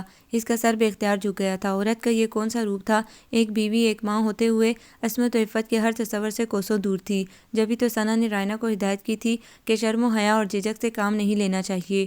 وہ سب جانتا ہے، مگر آج کے دور میں بے غیرت اور تعیش پرست مردوں کی کمی نہیں رہی ہے۔ جب ثنا نے جاب شروع نہیں کی تھی تو وہ ایک معمولی سے کوارٹر میں رہتے تھے، اور شاید تاعمر اسی تنگ و تاریک جگہ پر گزر بسر ہوتی اگر ثنا جاب کے بعد باس کی مہربانیوں کی بارش میں نہ بھیگتی۔ اس کا خاوند جانتا ہے کہ بنگلہ، کار، بیش قیمت ساز و سامان، بچوں کا انگلش میڈیم اسکول میں داخلہ اور گھر کے اخراجات پورے کرنے کے لیے کھلی رقم اس کی بیوی نے باس کو اپنے حسن کا خراج دے کر حاصل کی ہے، اور اگر اس نے روایتی غیرت دکھانے کی کوشش کی تو سب کچھ چھن جائے گا۔ سو وہ جان بوجھ کر کانوں میں روئی لپیٹے یہ سب نظر انداز کیے ہوئے ہے۔ اسی میں اس کی عافیت ہے۔ اف خدایا! اخلاقیات کا یہ حشر دیکھ کر وہ کام کر رہ گئی تھی۔ مادیت پرستی نے کس طرح اعلیٰ کردار کی جڑیں کھوکھلی کر ڈالی ہیں۔ اور ثنا کیا اسے گن نہیں آئی؟ خود سے، باس سے اور اپنے بغیرت خاوند سے اس نے بے اختیار جرجری لی تھی۔ اور ایک بات ثنا باس سے بھی چھپائے ہوئے ہے کہ وہ کبھی کبھار باس سے بھی بے وفائی کر گزرتی ہے، بشرط یہ کہ بندہ اس کے اونچے معیار پر پورا اترتا ہو۔ اسفندیار نے اپنے انکشاف کا سلسلہ جاری رکھا تھا۔ ہاں، اس بات کی تو وہ خود گواہ تھی، کس طرح اسفندیار کو بہانے بہانے سے بلا کر روک کر اپنی طرف متوجہ کرنے کی کوشش کرتی تھی۔ طاہرہ خالہ نے صحیح کہا تھا، ارے بی بی، اس عورت کا کس کے ساتھ چکر نہیں ہے، طبیعت ہی ماشاءاللہ ایسی پائی ہے۔ ایک وہی اس کی گراؤنی شخصیت کے تاریک پہلوؤں سے بے خبر رہی تھی۔ اس نے چوری سے اسفندیار کی طرف دیکھا، اس کی طرف کی کھڑکی کا پورا شیشہ نیچے تھا، اس لیے سرد ہوا براہ راست اس سے ٹکرا رہی تھی، جس نے اس کے گندمی رخساروں پر سرخی سی بکھرا دی تھی۔ اس کے چاکلیٹی بال قدرے بے ترتیب ہو کر پیشانی پر لہرا رہے تھے۔ سیاہ جینز اور لائٹ پنک شرٹ میں اس کا لمبا سراپا ہمیشہ سے زیادہ سوبر اور پروقار نظر آ رہا تھا۔ واقعی کچھ تو تھا اس میں کہ اس کے روکھے پھیکے طرز عمل کے باوجود ثنا اپنے قدم نہ روک پائی تھی۔ اسی لمحے اسفندیار نے بھی اس کی طرف دیکھا۔ نظریں ملنے پر وہ خفیف سا مسکرا دیا۔ رائنا نے گھبرا کر دوبارہ کھڑکی کی طرف رخ موڑ لیا۔ اس کی مسکراہٹ میں جو کچھ تھا وہ اسے سمجھنا نہیں چاہتی تھی۔ شادی کو 4 روز ہو چکے تھے، مگر دونوں کے درمیان وہی اجنبیت، دوری اور تکلف تھا جو ہمیشہ سے رہا تھا۔ وہ بیڈ روم میں سوتی تھی اور اسفندیار ڈرائنگ روم میں، جیسے ایک خاموش معاہدہ ہو گیا تھا۔ دونوں کمپنی کے لیے اکٹھے نکلتے تھے، کھانا ایک ساتھ کھاتے تھے اور بس، آپس میں گفتگو یا تعلق برائے نام ہی رہا تھا۔ اتنے دن کے بعد آج ان میں تفصیلی گفتگو ہوئی تھی، اور وہ بھی ثنا کے حوالے سے اب پھر خاموش تھی، اور وہی خاموشی ان کا حال دل سنا رہی تھی۔ ایک کہنا چاہتا تھا، اسی در پہ عمر گزار دو، آپ یہاں سے کہیں نہ جانا۔ دوسرا یقین دہانی چاہتا تھا، مجھے اعتبار دلاؤ کہ تمہاری پناہ میں جبر نہیں، محبت کی گرمی ہے، تم ساری عمر مجھے پھولوں کی طرح رکھو گے، سخت لہجوں اور سرد و سپاٹ رویوں سے میرا روپ نہیں گہناؤ گے، مجھے رکھائی اور عدم بیزاری کی مار نہیں مارو گے، مجھ سے محبت کرو گے صرف میرے لیے، گزارے کے لیے نہیں۔ ارے امی، آپ بارش میں سڑک پر گھوم رہی ہیں، ٹھنڈ لگ جائے گی۔ بلڈنگ کے قریب آتے ہی امی کو بھیگی سڑک پر ہلکی ہلکی پھوار میں چہل قدمی کرتے دیکھ کر وہ کھڑکی سے چیخی تھی۔ اسفندیار نے امی کے قریب گاڑی روک دی تھی۔ میں بہت مزے میں ہوں بیٹے، میری فکر نہ کرو، ایک عمر کے بعد اتنا سکون اترا ہے دل میں، اور یہ ہوا تو بہت مہربان لگ رہی ہے۔ امی کے چہرے پر بچوں کی سی سادگی اور سکون رقم تھا۔ تم بتاؤ، آج ہو گئے ان زنجیروں سے آزاد؟ ان کا چہرہ چمک رہا تھا۔ جی ہاں امی جان، اسفندیار نے جی جان سے انہیں مخاطب کیا تھا۔ امی نے جھک کر اس کی پیشانی چوم لی۔ چلو چل کر آرام کرو، کب کی جان سولی پہ لٹکی ہوئی تھی، آج اللہ نے اپنا کرم کیا ہے۔ وہ پیار سے مخاطب ہوئیں۔ وہ انہیں ماحول سے لطف اندوز ہوتا چھوڑ کر سیڑھیاں طے کرتے ہوئے اوپر آ گئے۔ 5ویں فلور پر اپنے فلیٹ کے سامنے رائنا کے قدم سست ہوئے تو اسفندیار نے نرمی سے بازو تھام لیا۔ آپ کی منزل یہاں نہیں، اوپر ہے۔ وہ اسے اپنے فلیٹ میں لے آیا۔ بیڈ روم میں داخل ہوتے ہی رائنا آہستگی سے بازو پر رکھا اس کا ہاتھ الگ کرتے ہوئے کھڑکی کے رخ پر سامنے رکھے صوفے پر بیٹھ گئی۔ کھڑکی کھلی تھی، اس سے ٹھنڈی نمدار ہوا براہ راست اندر آ رہی تھی۔ دوپہر کے 11 بجنے والے تھے، مگر ابر آلود مطلع نے فضا کو ملگجا سا خوابناک لبادہ اوڑھ دیا تھا۔ تم مجھ سے شادی کیوں نہیں کرنا چاہتی تھی رائنا؟ وہ کھڑکی کے پاس دیوار سے پشت ٹکا کے دونوں بازو سینے پر لپیٹ کر کھڑا ہو گیا۔ لہجہ خاصا نرم تھا۔ میں آپ کو پسند نہیں کرتی تھی، اس نے سادگی سے جواب دیا۔ وہ کیوں؟ میرا مطلب ہے کوئی خاص وجہ؟ وہ بغور اس کی موٹی موٹی چمکدار آنکھوں، انابی بھرے بھرے لبوں اور سلکی دراز بالوں کا جائزہ لے رہا تھا۔ اس کے نقوش کی جاذبیت میں بے خبری کے رنگوں نے عجب مقناطیسیت بھر دی تھی۔ آپ کی بد مزاجی اور سخت رویے کی وجہ سے آپ بہت روکھے پھیکے اور استاد ٹائپ شخص ہیں، جھڑکنے اور نصیحت کرنے کے علاوہ کچھ آتا ہی نہیں۔ اسفندیار کو ہنسی تو بہت آئی، مگر وہ ضبط کرتے ہوئے اپنی مسکراہٹ دبا گیا۔ مبادا اس کا موڈ بگڑ جائے، تم نے موقع ہی کب دیا، ورنہ اور بھی بہت کچھ دکھا دیتے، اور تم سے کس نے کہا کہ میں روکھا پھیکا انسان ہوں؟ ہاں یہ ضرور ہے کہ ہر کسی کو لفٹ نہیں کراتا، نہ ہر لڑکی کو خود سے فری ہونے کی اجازت دے سکتا ہوں۔ میری محبت، ہنسی، خوشی، مسکراہٹ اور لطیف جذبوں پر صرف اس کا حق ہے جسے دل میں اور گھر میں بسایا ہے، اور جو تاعمر یہیں رہے گی۔ اور میں بد مزاج بھی ہرگز نہیں ہوں، بس اتنا ہے کہ شروع سے اکیلا رہا ہوں، اور اکیلا شخص یا تو دیواروں سے بات کر سکتا ہے یا تصوراتی محبوب سے، اور لوگ اسے پاگل سمجھتے ہیں، اس لیے میں نے ایسا نہیں کیا۔ اب تم میری زندگی میں آ گئی ہو تو دیکھنا، سارا چڑچڑاپن اور عدم بیزاری اڑن چھو ہو جائے گی۔ اور کچھ؟ رائنا نے دیکھا وہ مسکرا رہا تھا اور اس کی آنکھوں میں نرم نرم سی چمک تھی۔ پھر وہ کھڑکی چھوڑ کر اس کے پاس صوفے پر بیٹھ گیا اور چپکے سے اس کا ہاتھ تھام کر اسے اپنے قریب کر لیا۔ آپ جن بھوت کی طرح میرے پیچھے کیوں پڑ گئے تھے اور ہر جگہ میری حفاظت کو کیسے پہنچ جاتے تھے؟ آپ نے میری اتنی مدد کیوں کی؟ سوال پوچھنے کا انداز ایسا تھا گویا یہ بھی جرم میں شامل ہو۔ اسفندیار کو بے اختیار ہنسی آنے لگی۔ وہ کسی بچے کی طرح منہ پھلائے بیٹھی تھی۔ کیونکہ یہ دل کا معاملہ تھا بس یا کچھ اور۔ وہ بڑے خوبصورت انداز میں مسکراتے ہوئے جھکا۔ وہ نظر چرا گئی۔ یار اور کتنا ٹائم لوگی راضی نامے میں؟ دیکھو میں روز روز ڈرائنگ روم کے صوفے پر سکڑ سمٹ کر نہیں سو سکتا، یوں بھی کل سے امی جان آ جائیں گی یہاں، وہ ہمارے آپس کے خوشگوار تعلقات کی براہ راست جھلک ملاحظہ کریں گی تو ان کی ایک مدت بعد سنبھلی ہوئی طبیعت پھر بگڑ جائے گی۔ کچھ تو خیال کرو، وہ کیوں آئیں گی یہاں؟ وہ آنکھیں پاڑے سے دیکھنے لگی۔ تو کیا انہیں اکیلا چھوڑ دیں گے؟ وہ سخت خفا ہوا اور ڈانٹ کر کہنے لگا، پرسوں پہلی تاریخ ہے، مالک مکان کرایہ لینے آئے گا تو اسے فلیٹ کی چابی پکڑا دیں گے۔ جب بیٹے کا گھر موجود ہے تو کرائے کے فلیٹ میں کیوں رہیں؟ یہ تو شادی کی بات کے ساتھ ہی طے ہو چکا تھا، میری طرف سے یہی شرط ٹھہری تھی، انہیں بہرحال ماننی پڑی۔ تم نے بہت ناز اٹھوا لیے ان سے، اب میری باری ہے۔ رائنا کا دل خوشی سے اور آنکھیں آنسو سے بھرتی جا رہی تھی۔ یہی تو واحد پھانس تھی جو ابھی تک دل سے نہیں نکل پائی تھی، بیمار ماں کو تنہا فلیٹ میں چھوڑنے کے خیال سے جیسے کوئی دل مٹھی میں بھینچ لیتا تھا۔ ساتھ والے کمرے میں ایک سنگل بیڈ، 2 کرسیاں اور میز موجود ہے، کتابوں سے بھری ایک لکڑی کی الماری ہے۔ اس کمرے کو میں نے اسٹڈی روم بنایا ہوا تھا، جب مطالعے کا موڈ ہوتا تو رات کو ادھر ہی پڑھتا سو جاتا۔ میں شام تک کتابوں کی الماری بیڈ روم میں سیٹ کر دوں گا تاکہ امی جان اپنی دیگر چیزیں وہاں ایڈجسٹ کر سکیں، اور ہاں اب تم سلیقہ مند بیویوں کی طرح کچن سنبھال لو۔ یہ اطلاع مل چکی ہے کہ کھانا پکانے میں خاصی کئی گزری ہو، اس لیے شروع کی غلطیاں معاف، لیکن 2 ماہ کے ٹریننگ پیریڈ کے بعد سخت چیکنگ ہوا کرے گی۔ اس نے رائنا کے بالوں سے کھیلتے ہوئے اسے ڈرایا۔ آپ تو خود اتنا اچھا کھانا پکا لیتے ہیں، اس نے بولا سو منہ بنایا۔ کیا مطلب ہے آپ کا؟ یعنی شادی کے بعد بھی میں خود پکاؤں گا؟ اس نے مصنوعی تحیر سے آنکھیں پٹپٹائیں۔ کیا حرج ہے؟ اس کی سادگی و معصومیت قابل دید تھی۔ یوں بھی میرے ساتھ کام میں ہاتھ تو بٹائیں گے نا؟ منظور ہے، مگر سوچ لو، لڑائی بہت ہوا کرے گی، کیونکہ آپ بھی کچھ کم ضدی اور جھگڑالو واقع نہیں ہوئی۔ میں اپنی ترکیب بتاؤں گا اور آپ اپنے طریقے پر ڈٹی رہیں گی۔ وہ اسے بازو میں سمیٹ کر مسرور کن انداز میں اطلاع دے رہا تھا۔ یہ وہ شخص تھا جسے عدم بیزاری اور سخت دلی کا ٹائٹل دیا گیا تھا، جس کے لیے ہنسنا مسکرانا منع تھا۔ آج وہ اتنے نرم گرم پیار بھرے شگفتہ انداز میں بات کر رہا تھا، اسے ہنسا رہا تھا، اعتبار اور پیار کی مہریں ضبط کر کے اپنے اندر چھپی محبت کا اظہار کر رہا تھا، اور رائنا کو زندگی ایک نیا سبق پڑھا رہی تھی کہ ہر مرد کے اندر ایک نرم و لطیف مرد چھپا ہوتا ہے، بشرط یہ کہ کھوجنے والا صحیح پہلو پر دستک دے۔ یہ رکھائی اور بیزاری اور غصہ اور غضب تو دیواریں ہوتی ہیں، اپنے اندر کی محرومی کو دوسرے کی نظر سے بچانے کے لیے۔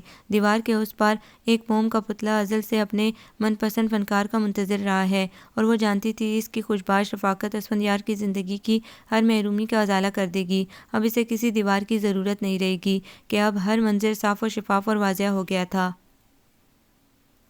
آپ کو یہ ناول کیسا لگا؟ کمنٹس میں اپنی رائے ضرور دیں۔ ہمارے چینل کو لائک کریں، سبسکرائب کریں، شیئر کریں۔